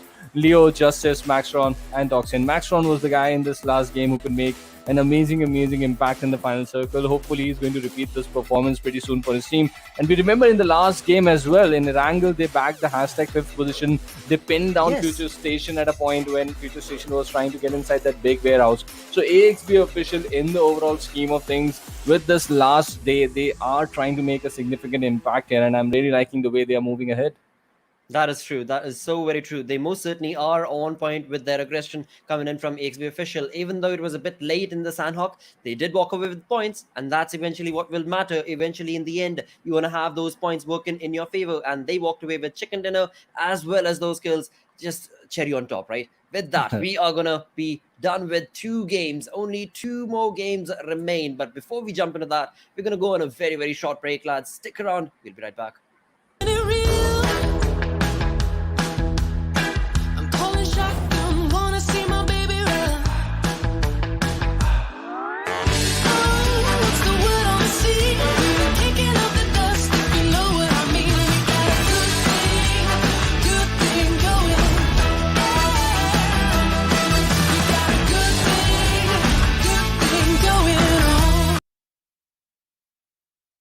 PUBG Mobile, Godzilla vs. Kong, all new collaboration, live now. In the latest version of PUBG Mobile, players may encounter titans during a match, just like in the movies. Let's learn more about the all new game modes, shall we? Titan Strikes. The Titan Strikes mode introduces 3 titans to Erangel, Sanhok, and Livik. Godzilla and Kong move along designated routes across the map. Players can chase after them in vehicles, but if you get too close, you'll be knocked down and take damage. When Titans get ready to unleash a heat ray, the system will prompt players to leave the red zone marked on the minimap. Players equipped with high-level armor receive reduced damage from the heat ray. Titans will absorb energy which emanates gradually from the earth. Once the energy reaches a certain threshold, Titans release it and create Titan crystals around them. Different types of Titan crystals provide different effects. Erangel's blue Titan crystals are special throwable items that players can equip. They knock back and burn enemies who are behind cover. Sanhok's gold Titan crystals enhance players' abilities, making you run faster and jump higher. Livik's red Titan crystals give players the ability to detect enemies nearby for a brief period of time. These enhancement items give players an edge in battle. Use them and bring the chicken dinner home. With the help of Titan crystals, players have even more unique tactics to achieve victory. Godzilla and Kong roam Erangel and Sanhok respectively, and players may bump into them on Spawn Island. Players can preview the Titan's route on the minimap, along with Apex Cybernetics, and low, mid, and high-level monster settlements. Apex Cybernetics are scattered along the Titan's route, which contains many valuable supplies. However, players can only enter the facility after a Titan has destroyed the base. Players that arrive early will not be able to get into the highly fortified Apex camp. At the same time, defeating different monster settlements rewards good supplies. Monster settlements are mainly occupied by lizards and crabs. Players can use a diversion to divide and conquer. The monsters are big, so using a shotgun at close range can deal huge damage. Players must also be wary of the Titan's attacks. Although they're not hostile towards players, they get irritated when there's too many players around. The Titan on Livik has unique electromagnetic abilities that affect the blue zone and cause it to shift every once in a while. Now, players must pay constant attention to the new play zones and transfer immediately when they begin to shrink, as to ensure they're not swallowed by the blue zone. Furthermore, Mechagodzilla periodically scans an area of the safe zone and marks the locations of everyone in the area on the minimap. This urges players to transfer or engage their enemies. Players must be extra careful. The Titan Strikes game mode is based on Battle Royale. Players must strive to be the last one standing amidst battling other players and Titans. With the addition of Titans, players are ready to witness their majesty and get their hands on the mysterious Titan crystals. Enjoy the all-new Titan Strikes and experience the earth-shattering might of the Titans.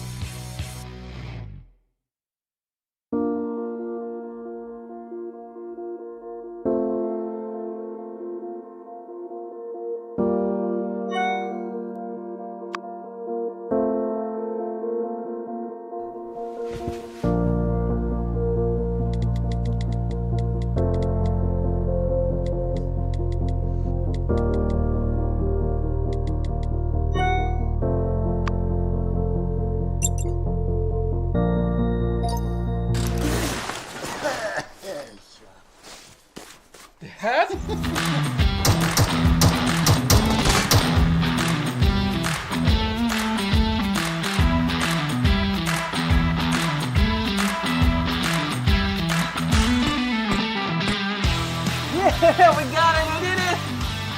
I know you'll be there for me. I'll always be here.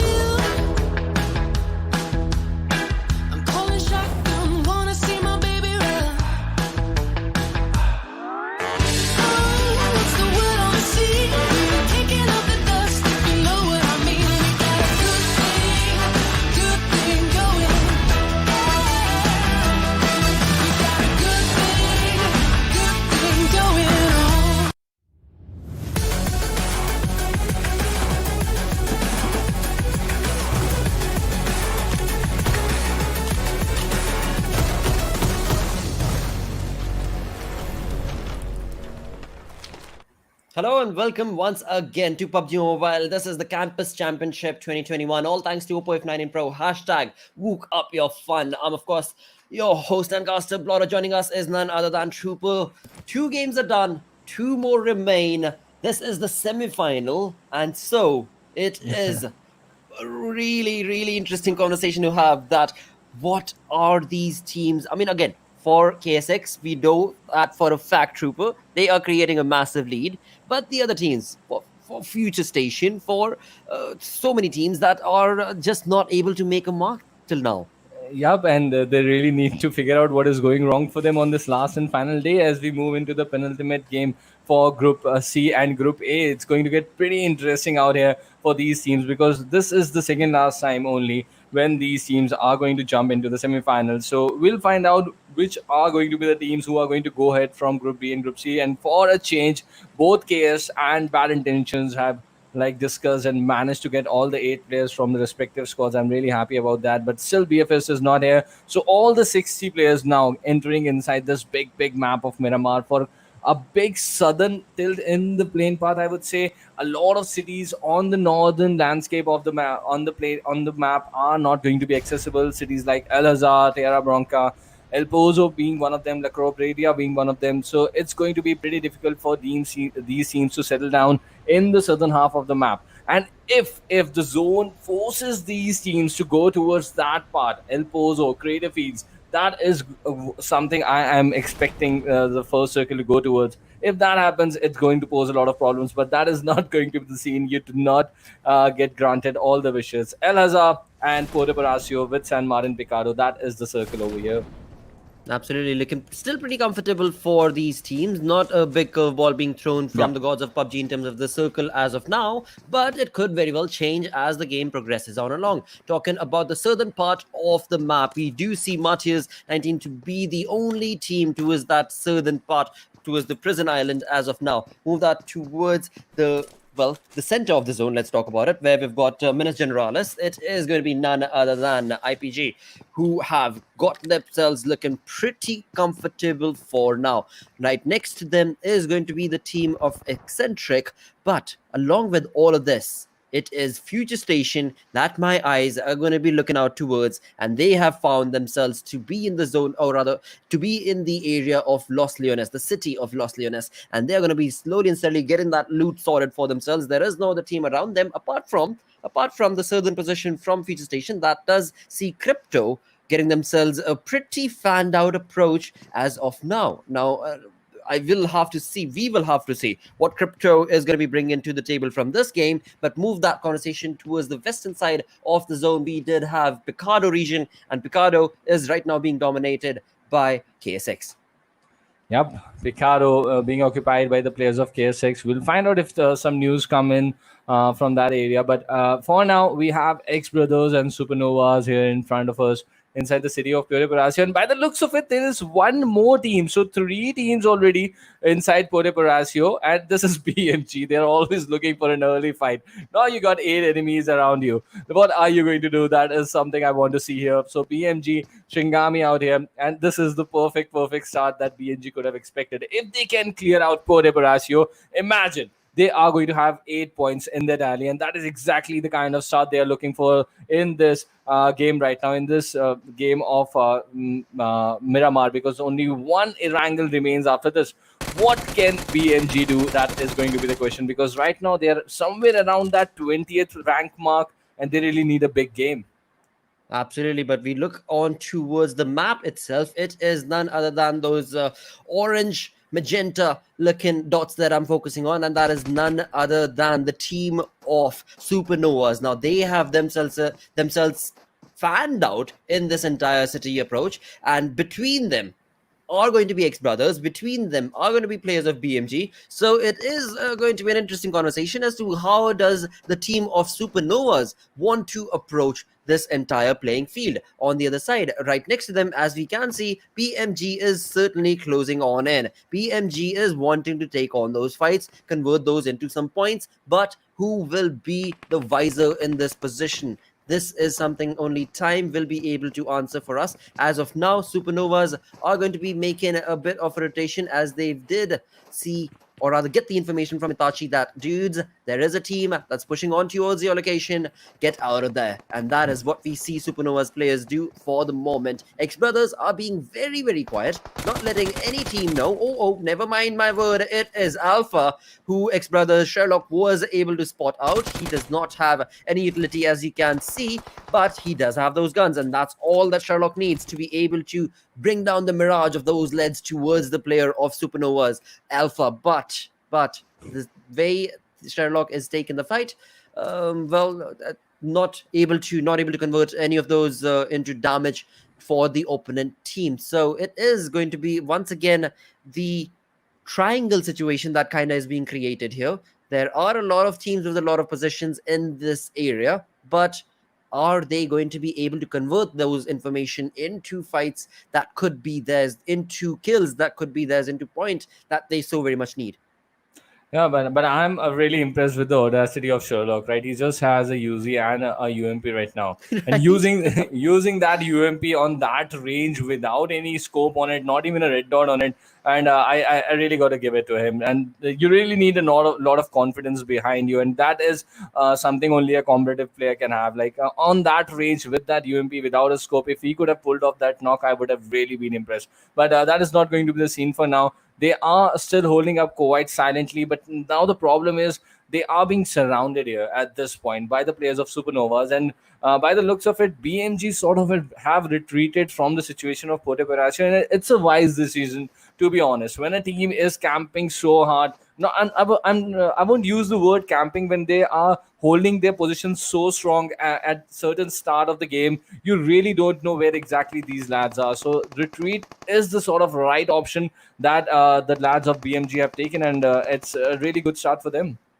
Well, absolutely. But on the other side, there are still these two teams who are going to try and take the fight. It seems like SuperNovas Itachi is going to be the one-man approach for the side of SuperNovas, who could create and dish out a lot of damage because he should be able to get the information from the side of XBrothers. But XBrothers' approach to the entirety of this is to remain very, very quiet, very subtle is what they are being like, and that is something that could maybe not allow Itachi to gain that information. And so he is outside this fight pretty much. It is going to be Alpha, Puma, and Abi who are going to have to find out where all the players of XBrothers are and slowly and steadily make a push. Because keep in mind, yes, this is Miramar. Yes, they are in the zone, but it is 7.5 minutes in the game. How much of a stalemate can you or want to be a part of? That is what BMG did not want to be a part of, and therefore they've gone back.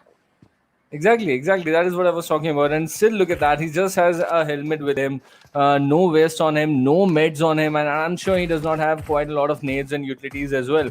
But there's still an entire game to be played. Not only just the scene of Pote Parasio, you need to go ahead and play the final circles as well if you manage to go there. But with this kind of a stalemate situation, I think it was the absolute thing for BMG to do. But coming back to the rest of the game, we'll look at other teams outside Pote Parasio as well. ABCnBSQ, look at how they're controlling the ridges, trying to get the information around themselves, holding up a centralized position already. The first circle is closing in, and this is the point where if you look at any global team, this is exactly the point where the teams take up the positions where they want to hold up to. But now this opening coming in from Pote Parasio, finally Sherlock getting that knock over there, and pulling down the players of SuperNovas. We'll see how which team is going to come out of that situation out there.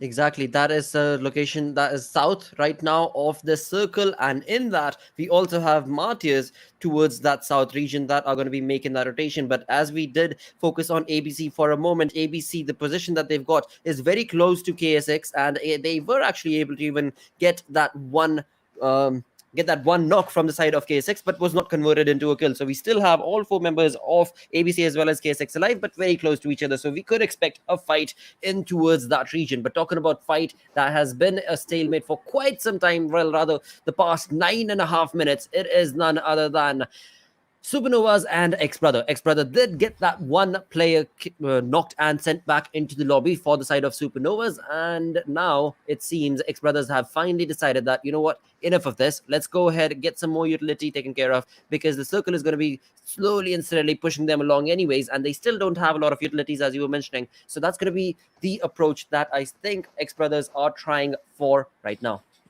I've got a name for this battle happening right here in front of us. It's the guerrilla warfare of Forte Parasio, where you spot the enemy for just a few seconds and then they hide once again. So let's see. But look at that, MARTYRS. They've got a role to play now. They are in rotation between these two teams, and look at that, with that vehicle damage, Itachi does manage to get that 1 point in his tally, and this is not going to be a good news for the players of MARTYRS. 71 out there. Absolutely, that was not the kind of rotation that MARTYRS were anticipating. It certainly did not give out, because again, I mean, the teams that are right here, they were not really part of a fight, so there was no way for MARTYRS to know if there is a team here or not. And again, though, the chilled out approach that MARTYRS lad had over there, just driving across the road, no problem at all, I'm just on a chill drive, and well, Itachi took perfect control of that situation and was like, you might kill, mate. And that is what he's been able to convert. So for now, SuperNova is certainly looking A-okay with that 1 kill. But it seems like Itachi has found out that XBrothers are wanting to run away from this fight. He had been waiting on top of that hill for the longest time. 11 minutes into this game, finally, Itachi is the man who is taking this fight in his own from the side of SuperNova. Sort of they're chasing the players of XBrothers, right? And it is a pretty interesting chase. We'll find out what happens. But coming to some other fights from the game, we have Static Tribe and RZ trying to take control over the players of AXB on these standard compounds. But let's see what happens. Coming back to how King is trying to resist this push coming in, this chase coming in from the 3 lads of SuperNovas. It's pretty interesting. Those are just 3 lads from SuperNovas who are trying to chase. And look at this. This is eventually was on the cards always. Faisal takes down the knock. So now just 2 lads standing from SuperNovas. But still, they are agile enough to take those shots. Itachi goes down as well now. So just 1 last and final player standing from SuperNovas. They were the aggressor in this fight. Now they are on the receiving end. XBrothers, they have been playing defensive for so long. But this is the time for them to move on now. The zone is also here. This is the second circle that is closing in. A significant amount of damage coming in from the zone. But that is the elimination coming in. First team to get eliminated out of the lobby. SuperNovas out of this game, and pretty sure they are out of the semifinals. Just 1 more last game remaining for them. Exactly. XBrothers certainly able to convert that stalemate situation into points finally for themselves. Still all 4 members are alive as they try and find themselves a decent position into the zone. That is something that we'll have to see if XBrothers will be allowed. But move that conversation towards another fight that we were pondering upon. It is going to be none other than, of course, the Static Tribe NRZ's players trying to take up AXB officials. And this is going to be a bit of an interesting position where AXB are in the compound. They have the compound working in their favor. But when it comes to the information, they do not have a lot of information, and that's what we're seeing coming in from the side of Justice, as he is just on the back end, whereas NRZ's players have a fanned out approach. They do have 2 players right here next to the compound, and the other 2 lads are on the flank angle. This is crucial in a fight as you try and take a compound down. Yep, and it is an important thing. But with this nade coming in from KLS, can he get Maxtron? And yes, he does get Maxtron with that nade. So this is the opening that they were waiting for. Now the push is on, and I think he's sort of undecisive whether to go or not. But with Justice going down, now KLS knows exactly what he got to do. Leo 69 trying to pose some trouble, but goes down eventually to that AKM. So Static Tribe and RZ making sure to capitalize on the opening that they have created for themselves. But they really need to be very careful, because at this point you really do not want to lose a teammate. With Toxin, the last guy remaining, multiple players coming in, charging onto him. He just gets 1 knock, eliminated. Here is AXB after 2 good games, 1 chicken dinner, 1 5th position, but in Miramar eliminated early in the 13th position.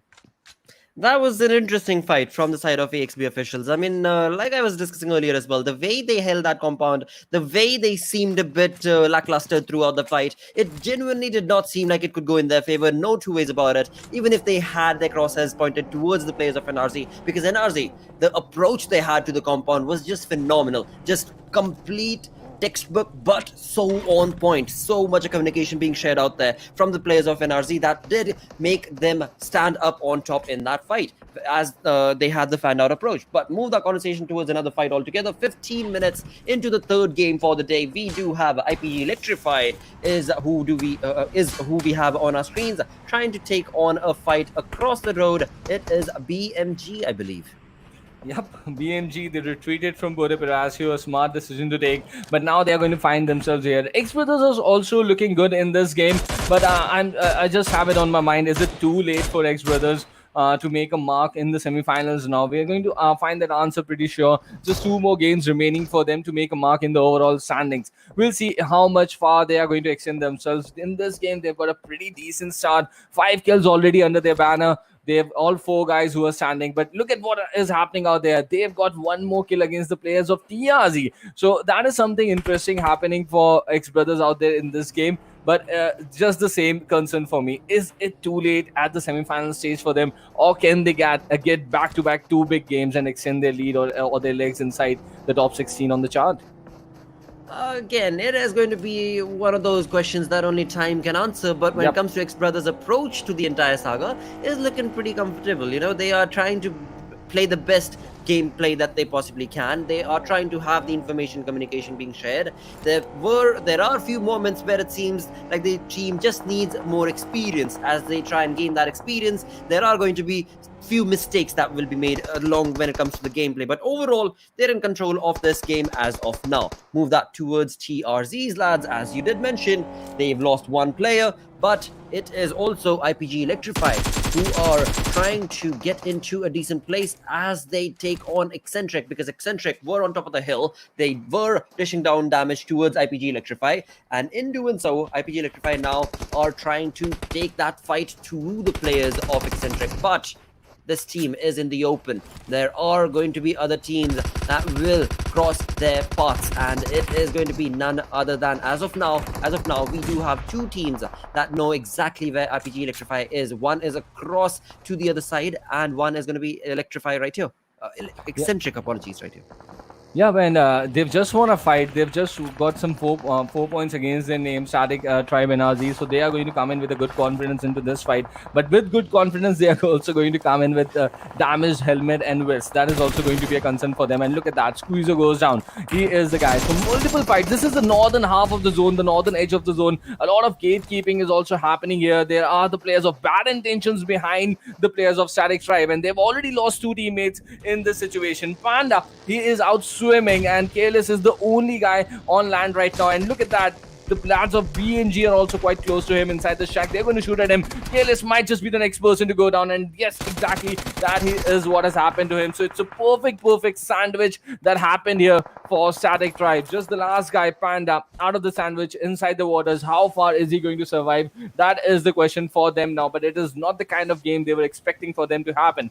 BMG, on the other hand, they have more opponents coming in from the northern direction. That is Bad Intention. So they're having a pretty decent outing right now. They retreated at the right point, and now they are posing some serious stress to these teams coming from the north. Let's see what they can pull off here.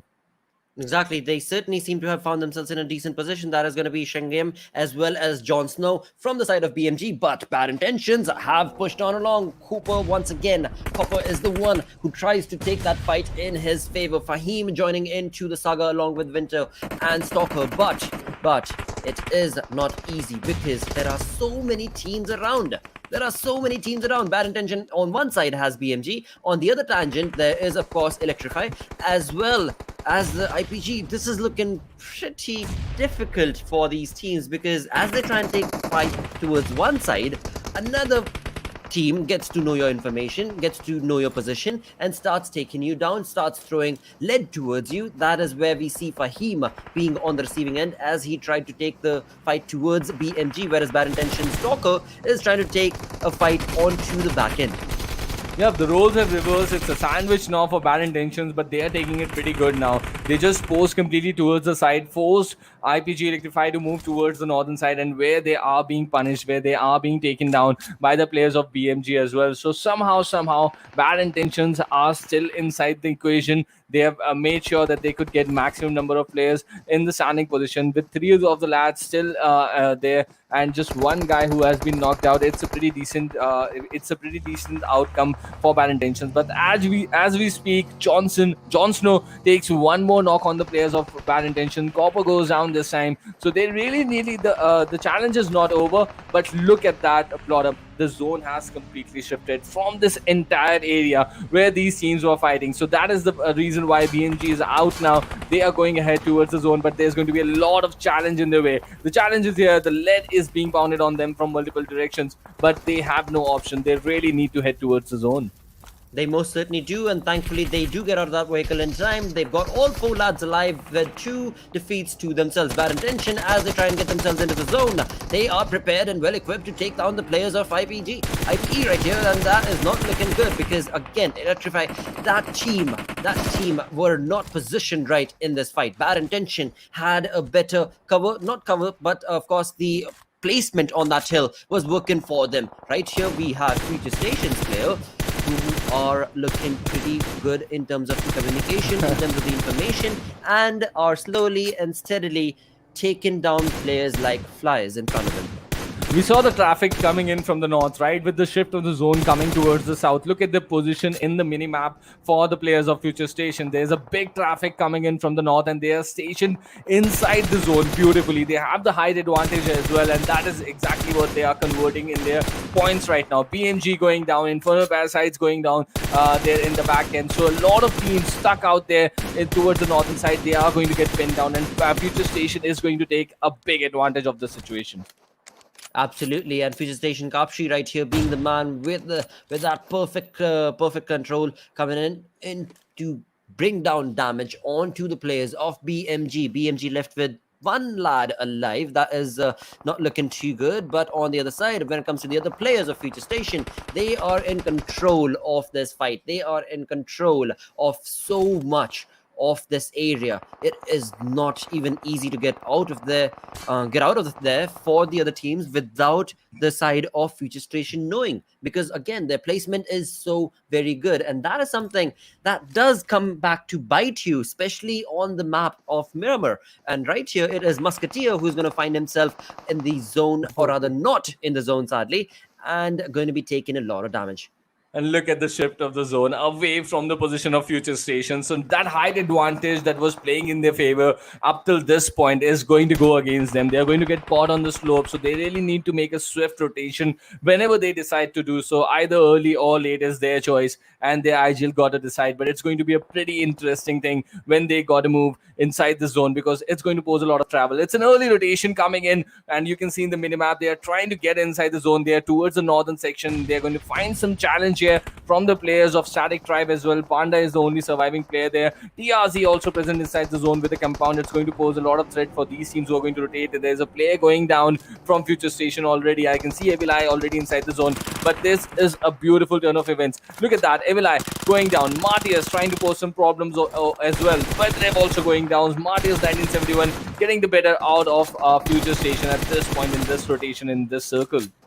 They most certainly are looking pretty confident in terms of their push and retaliation that they've showcased against the players of FutureStation. Martyr 1971, Hitman being the one man with all the kills. That is 3 kills to him, along with, of course, 2 more kills to the entire team. So in total, 5 points is what they are sitting on as of now, Martyrs. And as they try and get themselves into the zone, they are looking at, well, basically punishing whoever crosses their crosshairs. And it is Sherlock. It is brothers, once again, who are not yet done, who are still alive and kicking, and are slowly moving on towards the final few moments of this game. We've got 6 teams alive, 6 zone on upon us. We've got TRZ looking pretty comfortable in terms of that positioning, in terms of their placement, because they've got the compound working for them as well. Right next to them is going to be ABC, and this is looking like a fight that could go either way for these teams. Let's see what Madcat has to offer here, right? And with the slope in their favors right now, even the knock came in on Madcat from the players of XBrothers, but they did get the time to get the revive on. He does not have a helmet now with the level 3 gears. He's going to support his teammate Raka and Sarge over there. Let's see what sort of impact would ABC do coming in from the western side with the zone close again. This is the perfect stationing for them inside the zone. Bad Intentions have squeezed in one of their lads at this point, but they are going to get spotted by the players of FutureStation, who are making sure that that one lad becomes a point in their tally. And Shocker does not have a lot of angles to play with, just that one cover he's using right now. But look at that Faisal with that big nade. Two lads go down from one lad goes down from ABCnBSQ. This is all happening over the compound where TRZ was also holding up, so that is also a team in that equation over that fight. Right now, we have Bad Intentions fighting, and look at that AWM coming into action. Kapshi with that AWM completing his fifth kill of the game. Well, this is looking pretty neat for the side of FutureStation, but move the conversation back to the King of the Hill situation that we saw ABC in, with 0 kills to them. It is none other than XB who have moved on along, but alongside the position of ABC was also TRZ, and this has turned into quite an interesting turn of events where it seemed like XBrothers were going to be able to get a lot of kills and maybe even walk into the final moments of the game, but TRZ stopped them in their tracks, have brought them down to their knees, and XBrothers have been pushed on down towards the edge of that zone. But TRZ are well equipped, are well prepared, but do they have what it takes to take on XBrothers? Because one side is going to be XBrothers, other side is going to be FutureStation, and we've got 4 teams alive. This could very well see TRZ being sandwiched as they overextend themselves in this fight. And I'm liking the way how XBrothers are playing here. FutureStation trying to trap TRZ inside that compound. We'll see how successful they are going to be against the slope coming over. They're using the utilities beautifully for now. But they got to keep in mind the players of MARTYRS 1971 as well. Those 2 players still hold a beautiful, rich position. They can damage the players of XBrothers as well. They can damage the players of FutureStation as well. So we'll find out what eventually happens. But look at that knock coming in from Sherlock. MARTYRS, they go down there, and the last player, Hitman, also has been eliminated. So that was a situation that could have gone either ways for them and has not gone in the favors of MARTYRS 71. Now, FutureStation is going to get exposed from this part of the race. As soon as XBrothers take the left turn on that race, they're going to find the players of FutureStation. It is not an ideal position to be in for FutureStation, but this is going to create an opening for XBrothers. Can they convert this game in their favor? With already 11 kills in their tally, if they get a chicken dinner at this point in this penultimate game in Miramar, they are going to seriously improve their chances to go into the finals of this PUBG Mobile Campus Championship Bangladesh. The question is, can they deliver at this point? Well, we see King making a push. King trying to go on towards the side of Evil Eye, but keep in mind this is TPP, and Evil Eye has that third perspective, that third eye working in his favor. But even though it was all looking pretty good, King was able to make a perfect knock towards Machine, and he is now ready to take on the aggressive stance from Evil Eye, but will not be able to survive for too long because Evil Eye and his lads did dominate the side of XBrothers' position. But in doing so, of course, TRZ are now going to be overextending into the fight. They do have the King advantage, King of the Hill advantage as well, but now it is down to Kapshi, the one final man. Wow, what a game.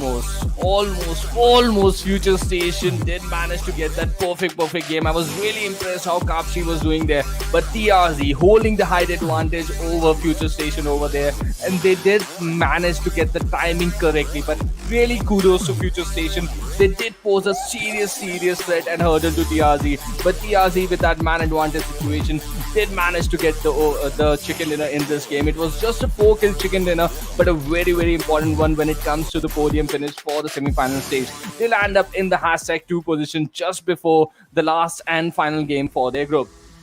And with that, we've got the MVP coming onto our screens. It is none other than Kapshi from FutureStation, the man who we saw move more players down basically as they make that rotation into the zone. He was well prepared with the weapon of his choice, with the scope he wanted. He was looking absolutely dominating with 7 kills and 2 assists from Kapshi of FutureStation. 1533 damage dished out from that lad. Move that conversation towards brothers. It is 2 players that are going to be part of the top players list. It is Sherlock as well as King. Sherlock with 5 kills and King with 3, alongside which we've got Haven from IPG also chiming in along. speak of standing up to the mark on important occasions, that is exactly what Sherlock and King have done for their teams here. Right from the word go, from the city of Cote Palacio, when they were being chased by the teams of Supernova, they responded. They got the kills over there, and till the last circle, they were there trying to get good points for them, and that is exactly what they have done here. 21 points out of this game. Look at the kind of game. TRZ, even with the chicken dinner, is standing in the third spot. FutureStation with 10 kills get to the 22 mark from this game. So that gives you an idea of the competition that we are witnessing here. And these guys are giving everything that they have. Once again, bad intentions inside the top 5. 1971 trying to make a mark. I am just loving these teams from the bottom half of the overall ranking are trying all what they can to make a mark in the semi-final stage. So true, Trooper. I mean, you have a look at that 13th position holder team, right? That's going to be Supernova. Now, when it comes to the placement, we did see XBrothers as well as Supernova were part of that same city, but push on along next 15 minutes in the game, and it was a completely different affair that we saw from XBrothers. And of course, Supernova was sent back into the lobby thanks to XBrothers. But what I'm trying to say is that when it comes to where you find yourself for the first 10 minutes compared to where it could be leading to in the next 10 minutes is just so wild and so worlds apart. Even XBrothers, I'm sure, were not expecting this sort of a performance, but they did. I mean, the fights were in their control. They even tried to take on a team like FutureStation. With that, of course, we do have XBrothers on our screens as they took down players left, right, and center, converting those kills into some wonderful points. And it is, of course, the Oppo F90 Pro moments.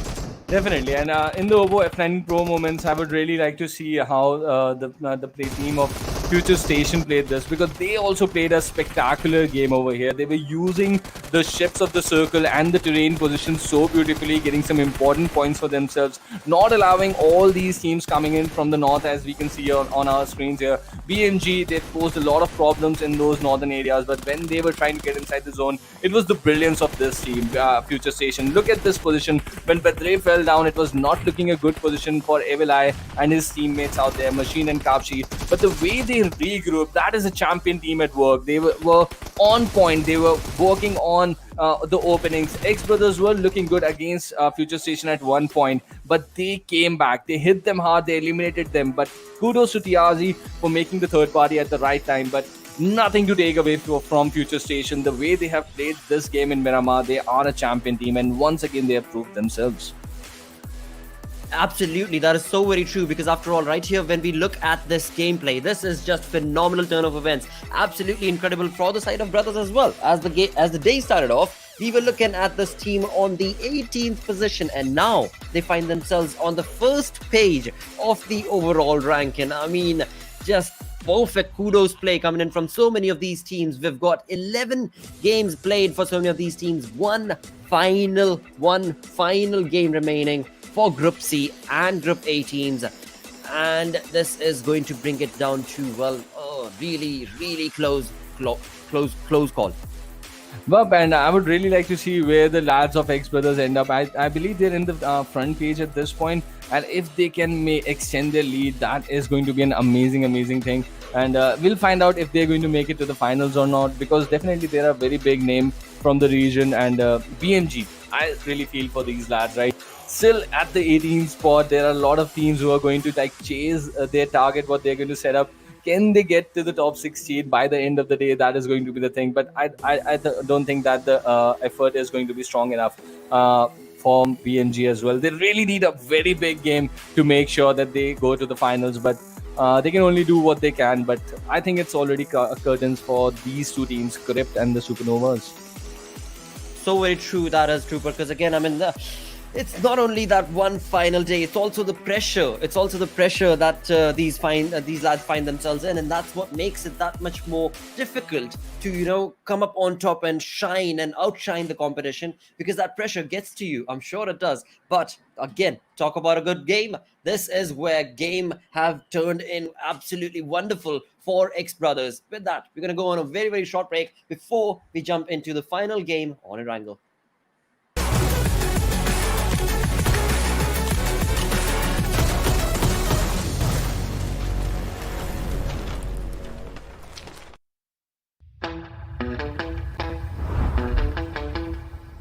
you're keeping it real.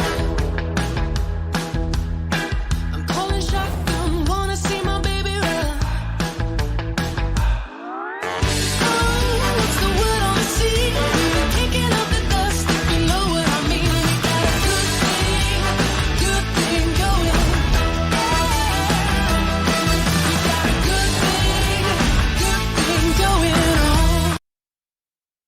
PUBG Mobile, Godzilla vs. Kong. All new collaboration, live now. In the latest version of PUBG Mobile, players may encounter titans during a match, just like in the movies. Let's learn more about the all-new game modes, shall we? Titan Strikes. The Titan Strikes mode introduces 3 titans to Erangel, Sanhok, and Livik. Godzilla and Kong move along designated routes across the map. Players can chase after them in vehicles, but if you get too close, you'll be knocked down and take damage. When Titans get ready to unleash a heat ray, the system will prompt players to leave the red zone marked on the minimap. Players equipped with high-level armor receive reduced damage from the heat ray. Titans will absorb energy which emanates gradually from the earth. Once the energy reaches a certain threshold, Titans release it and create Titan crystals around them. Different types of Titan crystals provide different effects. Erangel's blue Titan crystals are special throwable items that players can equip. They knock back and burn enemies who are behind cover. Sanhok's gold Titan crystals enhance players' abilities, making you run faster and jump higher. Livik's red Titan crystals give players the ability to detect enemies nearby for a brief period of time. These enhancement items give players an edge in battle. Use them and bring the chicken dinner home. With the help of Titan crystals, players have even more unique tactics to achieve victory. Godzilla and Kong roam Erangel and Sanhok respectively, and players may bump into them on Spawn Island. Players can preview the Titan's route on the minimap, along with Apex Cybernetics, and low, mid, and high-level monster settlements. Apex Cybernetics are scattered along the Titan's route, which contains many valuable supplies. However, players can only enter the facility after a Titan has destroyed the base. Players that arrive early will not be able to get into the highly fortified Apex camp. At the same time, defeating different monster settlements rewards good supplies. Monster settlements are mainly occupied by lizards and crabs. Players can use a diversion to divide and conquer. The monsters are big, so using a shotgun at close range can deal huge damage. Players must also be wary of the Titan's attacks. Although they're not hostile towards players, they get irritated when there's too many players around. The Titan on Livik has unique electromagnetic abilities that affect the blue zone and cause it to shift every once in a while. Now, players must pay constant attention to the new play zones and transfer immediately when they begin to shrink, as to ensure they're not swallowed by the blue zone. Furthermore, Mechagodzilla periodically scans an area of the safe zone and marks the locations of everyone in the area on the minimap. This urges players to transfer or engage their enemies. Players must be extra careful. The Titan Strikes game mode is based on Battle Royale. Players must strive to be the last one standing amidst battling other players and Titans. With the addition of Titans, players are ready to witness their majesty and get their hands on the mysterious Titan crystals. Enjoy the all-new Titan Strikes and experience the earth-shattering might of the Titans.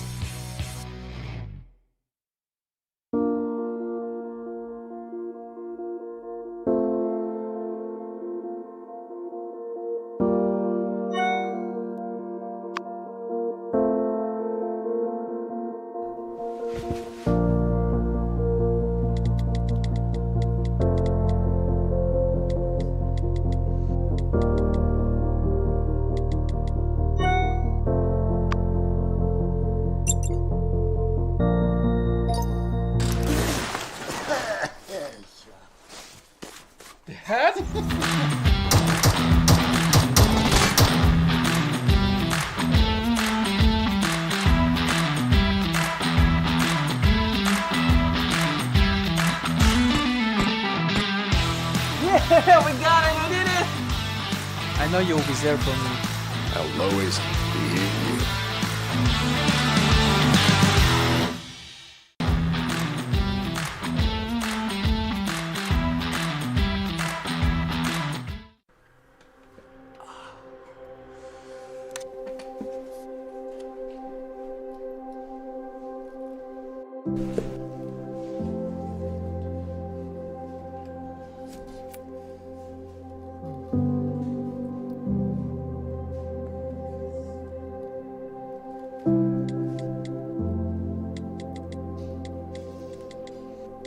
Whoa!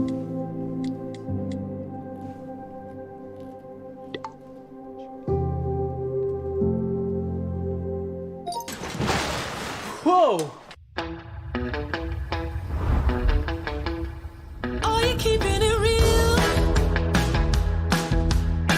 I'm calling shotgun, wanna see my baby run. Oh, what's the word on the sea? Kicking up the dust, if you know what I mean. We got a good thing going. We got a good thing going on.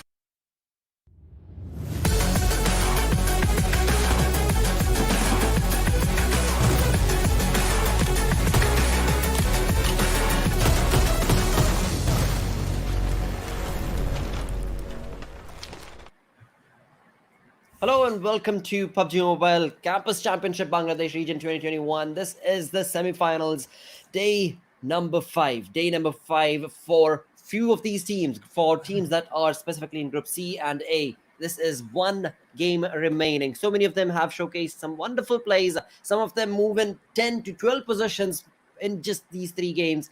But with that, Trooper, one final game remaining. What are your expectations from these teams overall? Yep.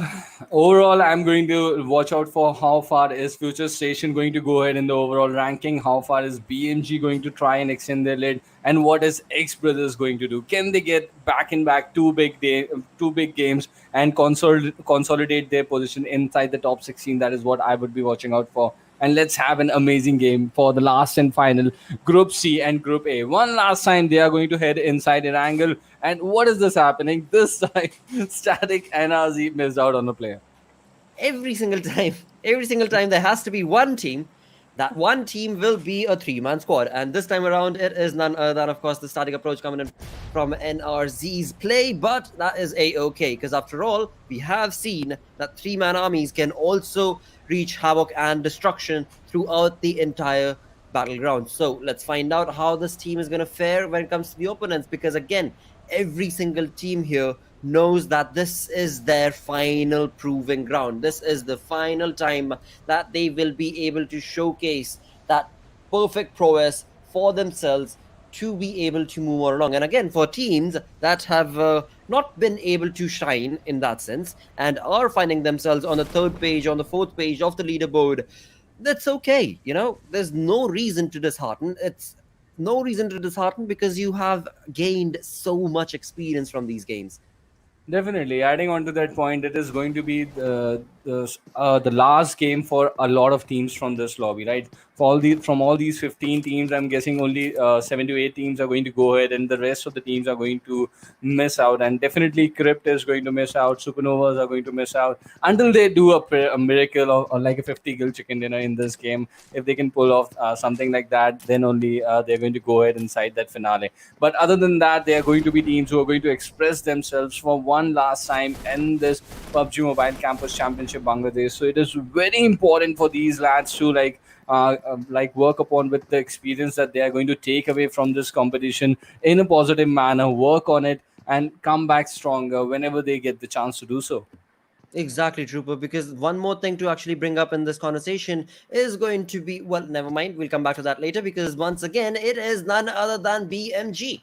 BMG, a part of the early skirmishes, is what we've seen this team be a part of every single time, and this time around, they try and take on Exentric.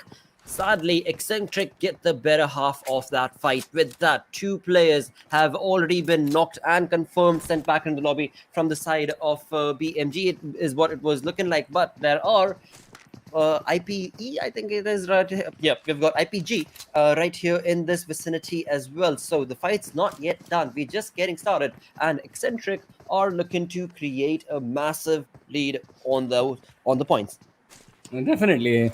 And Exentric Infinity are going to fancy their chances. And if they get some important points in this early stage, like if within the early 3 minutes, they are going to fancy themselves with some good points. But look at this. Musketeer creating an opening here with that nade. Just the 2 lads trying to push in.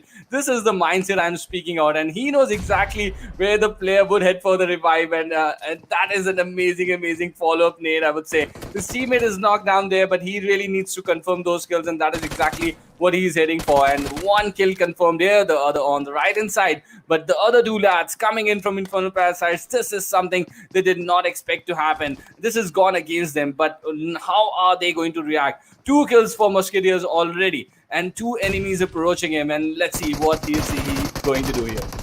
Oh no! Ouch! PMG. They were in control, kind of. They did have a really good push as they moved on along, but they did go up against Infernal Parasites. And Infernal Parasites, of course, Marshall and Mefuz, they were on point on that aggression. There was nothing stopping them. And as they moved on along, it is 2 points that they walk away with from this compound. But right next is again going to be the team of Exentric. And Exentric has probably heard all of this commotion. So will either be trying to find some information, or they would have probably left the compound, left the area that they were in, and moved on along. We'll see. We'll find out what that conversation is going to be bringing to the table for us in terms of the aggressive stance and in terms of the action that we can expect from these teams that are part of this area of the map. But talking about the entirety of the map itself, it is looking pretty good start for so many of these teams. Exentric walking away with points. BMG also walked away with points.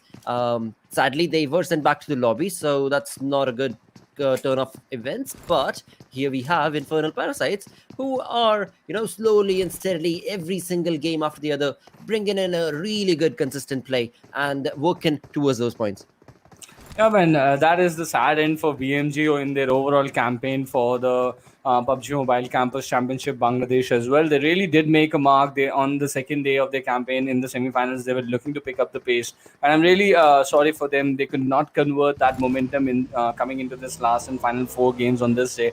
But this is what they could achieve from here. They really did make an impression in some of the fights. And but in the end, in the overall, I think they were hashtag 18 before the start of this game. So getting this early elimination, they have it's clear they are not going to be the top 16 in the overall 32, and that is going to be the end for this team here. Exactly, Trooper, right. So before we jumped into that fight, this was another point that I was wanting to get to, which is where, again, the teams that are going to find themselves in the top 16, right? Rather, let's talk about the second page of the overall, because the teams on the first page have created a massive lead for themselves. So it is going to be really pretty difficult, out of the blue sort of a conversation, that we might see those teams be knocked out based on tomorrow's games. But the teams that are going to be on the second page of the leaderboard, they will maybe for the day find themselves in a really comfortable spot in the top 16, but gotta keep in mind that there still are games left for tomorrow. Group B as well as D, right? They will be playing tomorrow. So the teams that are on the second page of the leaderboard, their fates to be a part of the final will be in the hands of how Group B and Group D teams play, and that is really tricky. I mean, there's nothing you can do. And one such team is going to be XBrothers for sure. They are definitely in the first page, but they are fairly new there, right? And so they are very new in the tally on the first page. I don't think they're going to pose a lot of numbers out there, and let's see if they can get a big game here. That is exactly what XBrothers need. And moving in with the rotation, coming in from going to north from the Rozak area, I think that's an early rotation. They are going to bag in some crucial positions if they can, and they would be really hoping that they are there in the final circle in this game, because that is what they want here. But coming back to IPGxELECTRIFY here, they are finding themselves in a fight against the players of Exentric Infinity in front of them. I can see the 3 lads. Now the 4th one is also coming in, but these utilities are being used just in vain. No damage being done on whatsoever. The push is on here. He was holding on to that angle, and Electrify, he missed out on that opportunity, and he was holding that angle. He did not realize that the player has closed in on him. What sort of headphones was he using out there? Dude, that was so close. That was so close. Electrify, you were in control. You should have been able to get better half of that fight, but it is, again, none other than Exentric that come up on top. Still, all 4 members are alive. We are 8 minutes in, and this team is already looking at 6 defeats, 6 points to themselves. They are, yes, 600 meters outside the zone, so they are going to have to move on along. But again, this is just the first zone coming in, so the damage is going to be a-okay for now to deal with, along with which they, of course, course have all the vehicles as well that they can very well utilize to get themselves in the zone. The sooner the better. And talking about other teams, what are we to expect from this entire saga? The final game of the semi-final for this perfect Group C as well as Group A. We've got FutureStation that did drop on down towards the area of Georgia Pole, are now going to be looking on to get into a fight. AXB Officials is the team that's going to be right next to FutureStation. So we could maybe see a little bit of a skirmish over there, and the Circle is going to be pushing FutureStation to the position of AXB. And also, what do we have right next to AXB is none other than CRYPT. So CRYPT will have to, well, either they do what they do best, which is just hunker down and not let anybody know that we're there. Even if you are getting knocked on, and even if lead is being fired upon you, CRYPT's entire saga is, you know what, if we don't make any noise, we're not even there. That's the perfect way to put it, right? But I'm really concerned with the position of KSX also. Also out away in the blue, they're taking some damage. They're the table toppers, right? This is not the sort of gameplay we were expecting from KSX, but maybe we'll find out how maybe that's a strategical gameplay that they are trying for the finals. That might be the situation. Why not do that when you're already enjoying such a big lead inside in the overall ranking? But coming to CRYPT, yes, it's a big concern for them. The way they have played these last 4 matches, I really thought this is an opportunity wasted from their side. And look at that, more players going down from SuperNovas as well. Got inside rotation, they have found diverse spheres. FutureStation out here, out in the open fields, hunting them down, and more players going down from SuperNovas. So that is not the kind of start they were expecting in this last and final game. Ooh, what do we have there? In the kill feed, I just noticed it was CRYPT taking down the players of AXB. Interesting turn of events, where we also have BIT joining into the action. That is going to be absolutely wonderful, because Bad Intention also do need points, but it now seems to have moved on towards the side of CRYPT, AXB, and Bad Intentions. All of them are stuck in quite a lot of points being distributed amongst themselves. Yep, and that is something interesting. But CRYPT losing 3 players back to back. Midul goes down, Lelouch goes down. They have been eliminated. Curtains down there for CRYPT CS6, eliminated from the game. They did pose some good games yesterday. The last time when we saw them, they got some good games out there. I think they got 2 good games. But after that, these 4 games have been a sad ending for CRYPT CS6, and they are going to complete this overall semi-finals on the last and final page, something they really were not expecting to happen for them. But after the 12 matches, we are going to say goodbyes to the team of CRYPT CS6. Exactly. With that, we are looking at brothers in the crosshairs, through the crosshairs of Evil Eye, and Evil Eye from FutureStation has probably found that there is a player in there. He did see a little bit of that gun's muzzle. That was, and along with that, of course, you do have the vehicle right in front, so it makes complete sense that they've got the information. And now, God, if only FutureStation, let that team be. Let that team be.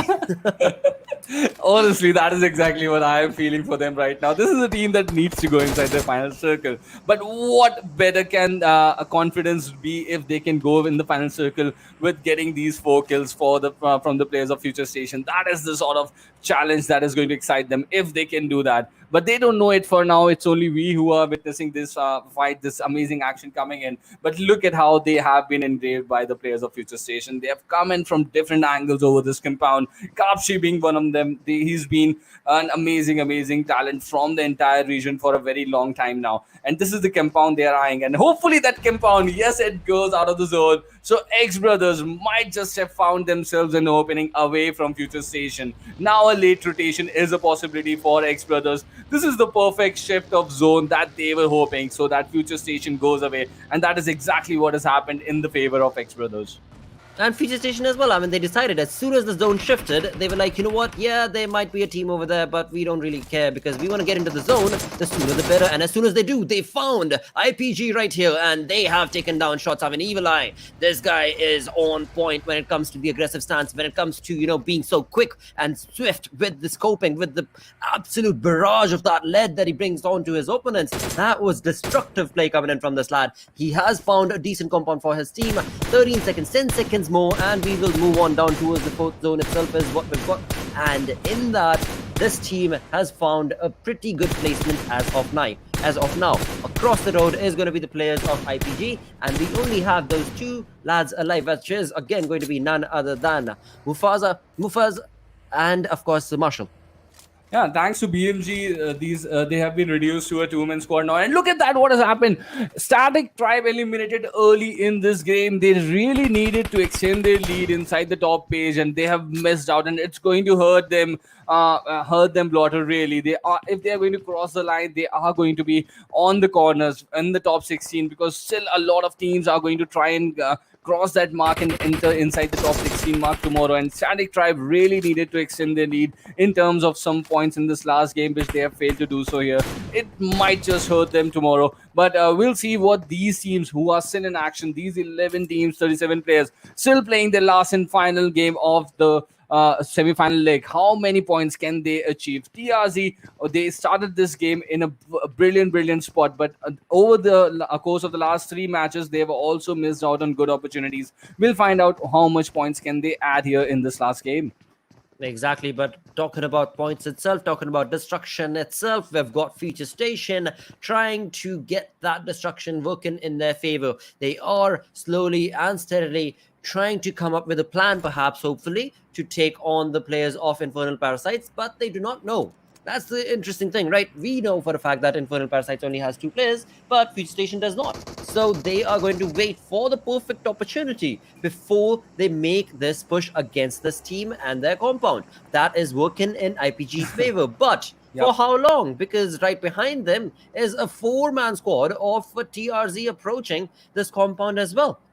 And yes, and FutureStation did notice 2 vehicles out there. So definitely it is going to play in their mind that how many lads are there. They have spotted just 1 lad so far. I don't think Marshall has given away his position as well. So it is a very tricky situation for FutureStation to be in. And look at this. Now this zone. Look at the minimap. This entire compound on the either side of the roads is inside the zone. TRZ is outside the zone now. So now they will have to make a rotation. And these 2 teams are now going to coexist together until the next shift of the circle. This is the 4th zone. 11 teams in action. FutureStation, for now, I think is going to leave IPG away.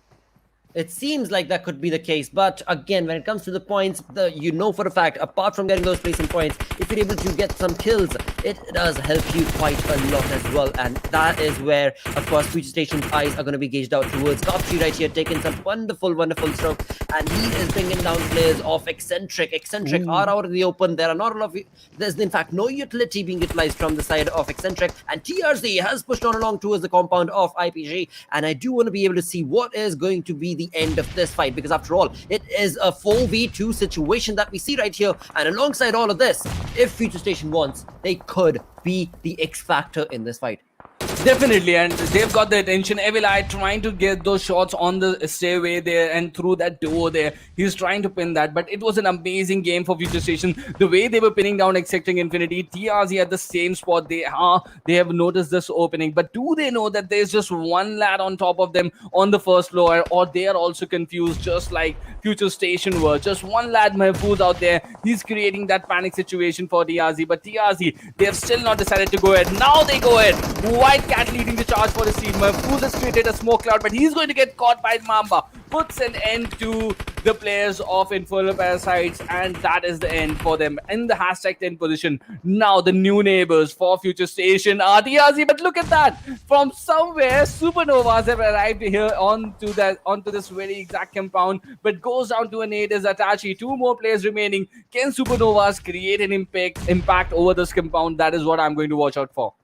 Well, Puma, the position that you lads are at, you do not know, but there is going to be FutureStation that is also going to be very much keeping their eyes goes down towards that vehicle, behind which Puma is reviving his teammate. But along with all of this, the barrage coming in from TRZ's nades are just not stopping. They do know that there is no team inside the compound, so now they are working towards getting those nades away from the compound and behind the compound itself, which is an interesting turn of events. I mean, Supernova, this team also do need those points. They do want to be a part of these good fights. No matter if you cannot be part of the final itself or not, every single time you're given an opportunity to take on fights to showcase your name, you should use it. And that's exactly what Supernova is doing right here, and trying to take on a fight that is looking like against them because it is a 4v3 situation, and the way TRZ have approached this, it is looking like TRZ is much better in control. But you do know for a fact when it comes to those nades, anything can happen. Definitely, anything can happen. Now Itachi creating that opening. This is a 1v1. He would like to win. Rare goes down. He's looking to complete it, but has no idea in the smoke cloud where the knock player goes. Now Itachi, they are sensing blood. They want to get some point. They want to create some impact over this lobby that they are fighting in. With FutureStation watching the action happening across the road.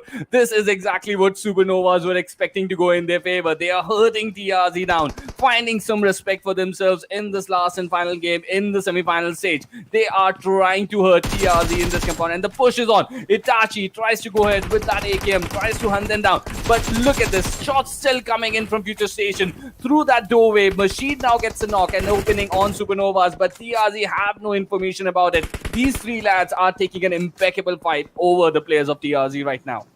Beautiful turn of events indeed for the side of SuperNova as they try and get this fight converted into their favor, but sadly it is not looking like the case. There's only Itachi remaining right now with a decent amount of health, but will he be able to take a stand for his team?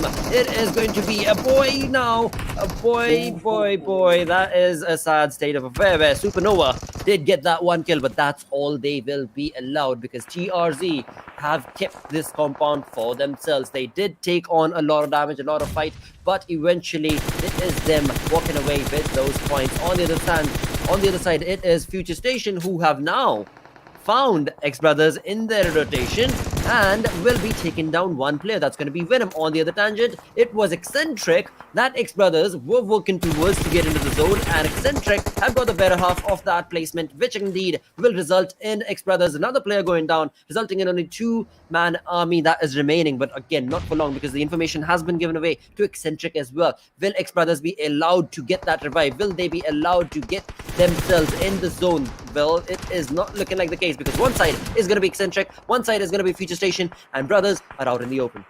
What a game are we witnessing here of Erangel right now, just outside Suvarni. These team, FutureStation, trying to make an impact over XBrothers in this position, and XBrothers definitely they need to survive. And that nade coming in, damaging Kapshi out there. That is the best outcome that could have happened for XBrothers in this situation. Bad intentions also in the backdrop. ABCxNBSQ leading the hill and holding the hill in a higher ground right now. KSX also making an appearance. 8 teams, 25 players fighting out here, trying to extend their lead in the semi-final stage, and FutureStation by the looks of it is going down here, but Drave is the only guy standing in this situation and not a lot of cover to play with. That is going to be a difficult thing for them.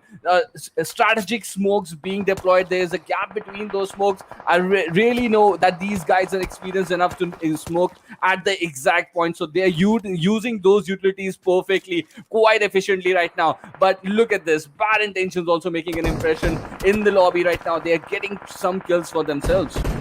Well, this has turned into quite an interesting event. We were talking about Mad Cat in the previous game as well, and right here, as we mentioned Mad Cat, he is the lad who has found himself a really good spot when it comes down to the zone, which is pretty much in the center, and along with which, when it comes to the information that he's getting from this watchtower, is just phenomenal. Slowly and steadily, he's got his crosshairs placed down towards the player of FutureStation as well as XBrothers, and on the other side, it is Exentric taking the better half of XBrothers and will be sent back into the lobby with 0 points, but apart from that, they will get a few placement points, so that's going to be a-okay for the side of XBrothers. But now, this is where we do have to bring the conversation towards KSX, because KSX, it is the final zone that we're jumping into. They're still alive. Up and Mamba, look at that. He's trying to get some heat, but he's been spotted. Goes down as a kill out there. No, eventually the play zone is going to claim him, but FutureStation did spot him. Coming back to KSX, as we were speaking, they are getting some good kills against their favor, but so is the team of ABCxNBSQ. And look at that, rocks with that big nade thrown towards the player of Exentric Infinity, and they know exactly where they are. Let's see if that is going to be the deathbed for Exentric Infinity. A lot of smokes that they have deployed for themselves. They are surviving on the edge of the zone. Shots coming in from FutureStation as well. But look at KS. They are trying to enter the zone at this point, trying to make some sort of cover using those vehicles and those trees out there available. But I really think KSX, they are going to extend their lead inside the final circle over here. It certainly does look like the case. We also do have players from BIT right here, and he has found Mad Cat's position. Thank God somebody looked onto the watchtower, and this has resulted in Mad Cat maybe taking a backhand approach. He's going to be smoking the watchtower and hopefully looking on to getting out of that position, because that has been compromised. But eventually, we are moving in with 24 minutes, and it is the 5 teams that we've got on our screens. We've got KSX's players that are only 2-man army. We do have FutureStation part of this with the 3-man squad that they are. ABC right here, that is looking pretty ferocious with all 4 members, and they have genuinely taken reign of this fight. Gotta give it to FutureStation, right? The way they have survived over here. I really feel bad for XBrothers though, but FutureStation did make sure that they made their life hell as well, and they did not allow them to survive so easily. Meanwhile, Mad Cat still holding on to the tower, trying to get as many pixels as he can. He's trying to find and hurt Machine out there, and once again he's going to spot. But Machine is going to make that run out in the open, but let's see if Mad Cat with that AKM3X, because definitely he's going to be low on the 5.56 ammo. He's been pounding so much spray, so many sprays for such a long time now, that he's just left with that 7.62 ammo, and he's taking those snapshots because he really needs to efficiently use the 7.62 ammo that he's using right now. Now, with this situation coming in, KSX making an appearance inside the final circle, Bad Intentions also here. FutureStation have got 2 players remaining, so this is an opening for Exentric Infinity. They have got the man advantage. All 3 lads from Exentric Infinity still surviving in this game. They lost Shoiko the while earlier, but the remaining 3 are still present. But this is an amazing display of game from ABCxNBSQ. Absolutely, Mad Cat, you evil maniac. You are stealing kills all across the board. Now he goes back, as you were mentioning, to get some more of that lead fit into his gun, because that is what he needs to be able to convert these kills. It was FutureStation's perfect nade that brought down the players of Bad Intentions, but it is none other than Bad Intentions. Not Bad Intention, my apologies. It was none other than Mad Cat who was stealing that kill away. Right here, we do see FutureStation still has Badrave and Kapshi alive, but for how long? Because they do need to get into the zone. And talking about the zone, it is going to be ABC's players that are looking really well equipped to handle all the aggression. In all of this, KSX player are still alive with only that 1 kill, but are not letting go of that hill advantage. Not the hill advantage, but the crevice that they are stuck behind. And with that, it is now Kapshi who will take the better half of this fight. But no, Stalker gets the end of that with FutureStation being sent back into the lobby. We are being brought down to 4 teams alive. Exentric is still here, but ABC's players, they are the reins that are just spreading themselves in this entire final saga. But Bad Intentions, the way they have played this game, already 11 kills in this game, Blotter, and they still have got a leg inside the final circle. Stalker surviving there, showing the door there to FutureStation. But is it too late for them to get inside the top 16? We'll find out that after this game. But Exentric Infinity going down to the shots from ABCxNBSQ. For a moment there, it looked like that ABC might just go down there, but Sarge with his teammates out there made sure that they did not lose on to that fight. And still ABCxNBSQ have 4 guys remaining. The revives are on. The smoke clouds being created by ABCxNBSQ in the last and final game. How far can they go ahead? And as we speak, Bad Intentions get picked off. Stalker has been eliminated from the game. So the last fight is going to be there in the semi-final stage for Group C and Group A between KSX and the 4 players of ABCxNBSQ. The 2v4 situation in front of them now. This is not looking good for KSX. I have to point it out, because again, you talk about utilities, you talk about medkits, there is nothing. There is absolutely nothing supporting these 2 lads. Of course, on the other side for Axe of KSX's player Miraz is looking a-okay, but for how long? He's waiting to get that utility nade brought on down towards the players of ABC, but it is going to be ABC's flanking angle. Mad Cat certainly in front of him, but the flanking angle is being created by Sarge right here, and Sarge could be the determining force in this final fight to create a no-say conversation against KSX. Yup, definitely. But they're playing this so easily, not giving away any information. Even ABC and BSQ, they have the alive counter in front of them. They know just two oppositions inside the final circle, but they are not giving away this so easily. They're not pushing blindly because they do not have the information. So that gives you an idea about the mindset of these lads. And I'm really excited that this team is definitely going to go ahead from the semi-final stage into the finals. This is the last time we are seeing them play inside the semi-final. This is the last and final game, and now the last guy remaining. So they are going ahead, and that is Maharaj, the last and final player. He's going to try and bag 1 point for himself, but he's going to be denied. And ABCNBSQ going away with a big 11 kill chicken dinner out of this game. Perfect play indeed coming in for the lads of this team, because again, ABCxNBSQ have been phenomenal throughout this entire final fight. Mad Cat was looking really dominating with the kills barraging through in that final circle. The watchtower control that he had, the information that he was able to retain and slowly and steadily bring down lead towards those players was absolutely beauty to watch, and no team were able to take down that player, Mad Cat, from ABC's lineup, which was beautiful again. I mean, 11 kills. They are moving on to the second overall rank for now. He's one of the finest player of the entire region, that is for sure, and he's proving it once again here. And look at that, once again, back-to-back MVPs there from the team for Mad Cat. 6 kills once again. Look at the amount of damage, 1328, and we saw him play in the final circles, right in the 6th circle. The way he was pinning down that player from FutureStation out there, he was not allowing Exentric Infinity also to come out. Multiple teams that he was taking care of, and he did not have that enough ammo of 5.56. Had he got that, he must have increased the damage as well.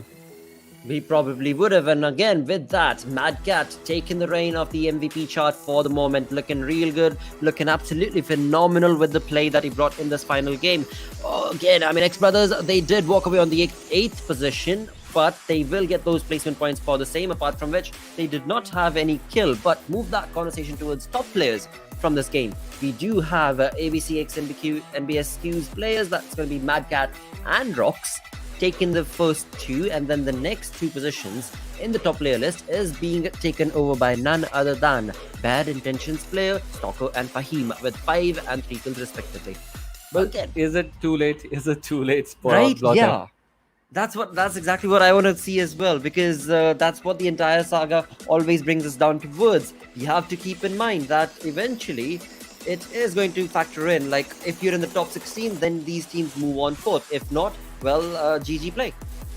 Yeah, but other teams, there are other teams who are going to come back, like in the top 16, right? Even if Bad Intentions with these 21 points does manage to end their game inside the top 16, they are not securing their position, right? Because the other teams are definitely going to get some points when they're going to play their remaining 4 games tomorrow. So Bad Intentions, they have showed us their potential, what they could have done, but really, with the kind of effort that they have given here in the semi-final stage, I am sort of disappointed for them. But saying that, I am really impressed the way SuperNovas signed off here. They knew that they could not qualify, but the way they have taken an exit, salute and kudos to them.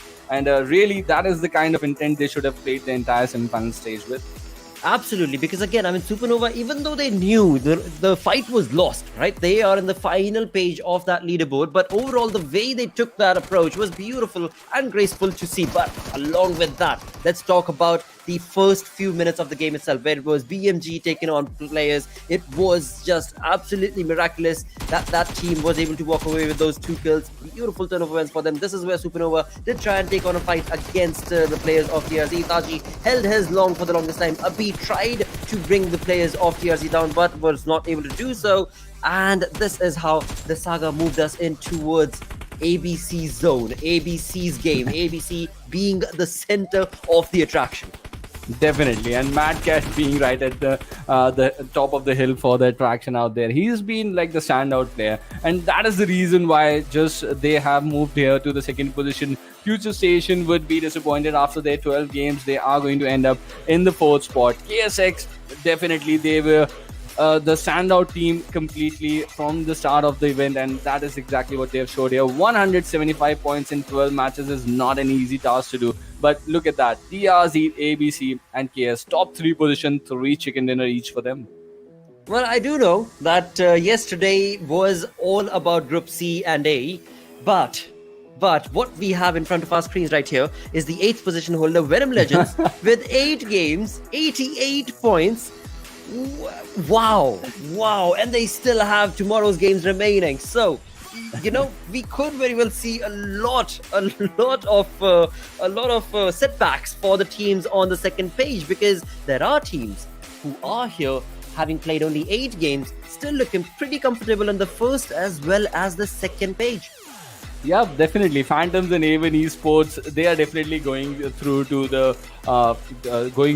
next stage. But that is not going to be safe at this point if the other teams from B and D do actually manage to overtake them. But that looks a very difficult outcome. But look at that: IPGxELECTRIFY, AXB Official, Bad Intentions getting to the 11th spot with 84 points. 3 teams at 84. Brother, that is going to be a hell of a number. 84 is going to be the target, I believe, for a lot of teams coming in tomorrow to play. And how are these teams going to get differentiated? That is something I'm going to watch out for.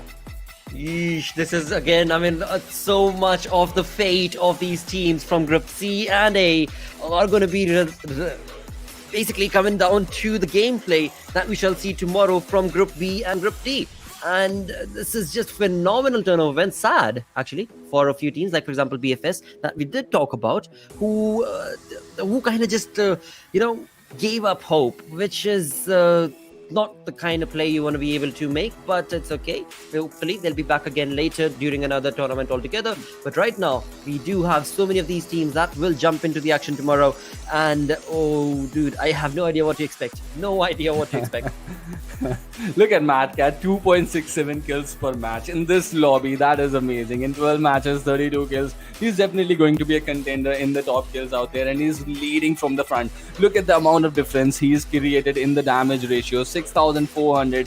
And I don't think even the second and the third spot from his team itself, Raka and Sarge, could not add up to the damage that he is alone given, not even in the kill, not even in the damage segment. So it's an amazing thing that this lad is doing, and I'm really impressed with this guy, how he has come up. But as we come to the end of this day, it's time to say goodbye to 3 or 4 teams. BFS is out of this competition now for sure. CRYPT goes down. BMG is curtains for them, and so is for SuperNovas. They really were good. But looking at the kill leaders for now, MadCat, look at that. 32 kills. He's on top, overtaking Capsheep. And this is something I am really excited with. Absolutely, just miraculous turn of events indeed for so many of these players. Such incredible energy being brought on from these teams. Eventually, when you talk about a YOLO approach, that is where we of course saw SuperNova bring in that YOLO approach as well. It is sad to see a few of these teams not be able to move on along, but that is what the show is. That is what the tournament is. That is what the storyline is going to be. But it's okay. It's okay. It is again a big thanks to so many of them that participated, but the story is not yet done. It is going to be written that much more perfectly tomorrow as we jump into 4 final games of the semi-final, and that is when we shall have the top 16 list that will move on across into the finals of course, PUBG Mobile Bangladesh Campus Championship for that massive prize pool of $10,000. A huge thanks to Oppo F19 Pro for making it all happen. With that, we do reach the end of our day. Thank you so much for tuning in. Until tomorrow, take care. Adios.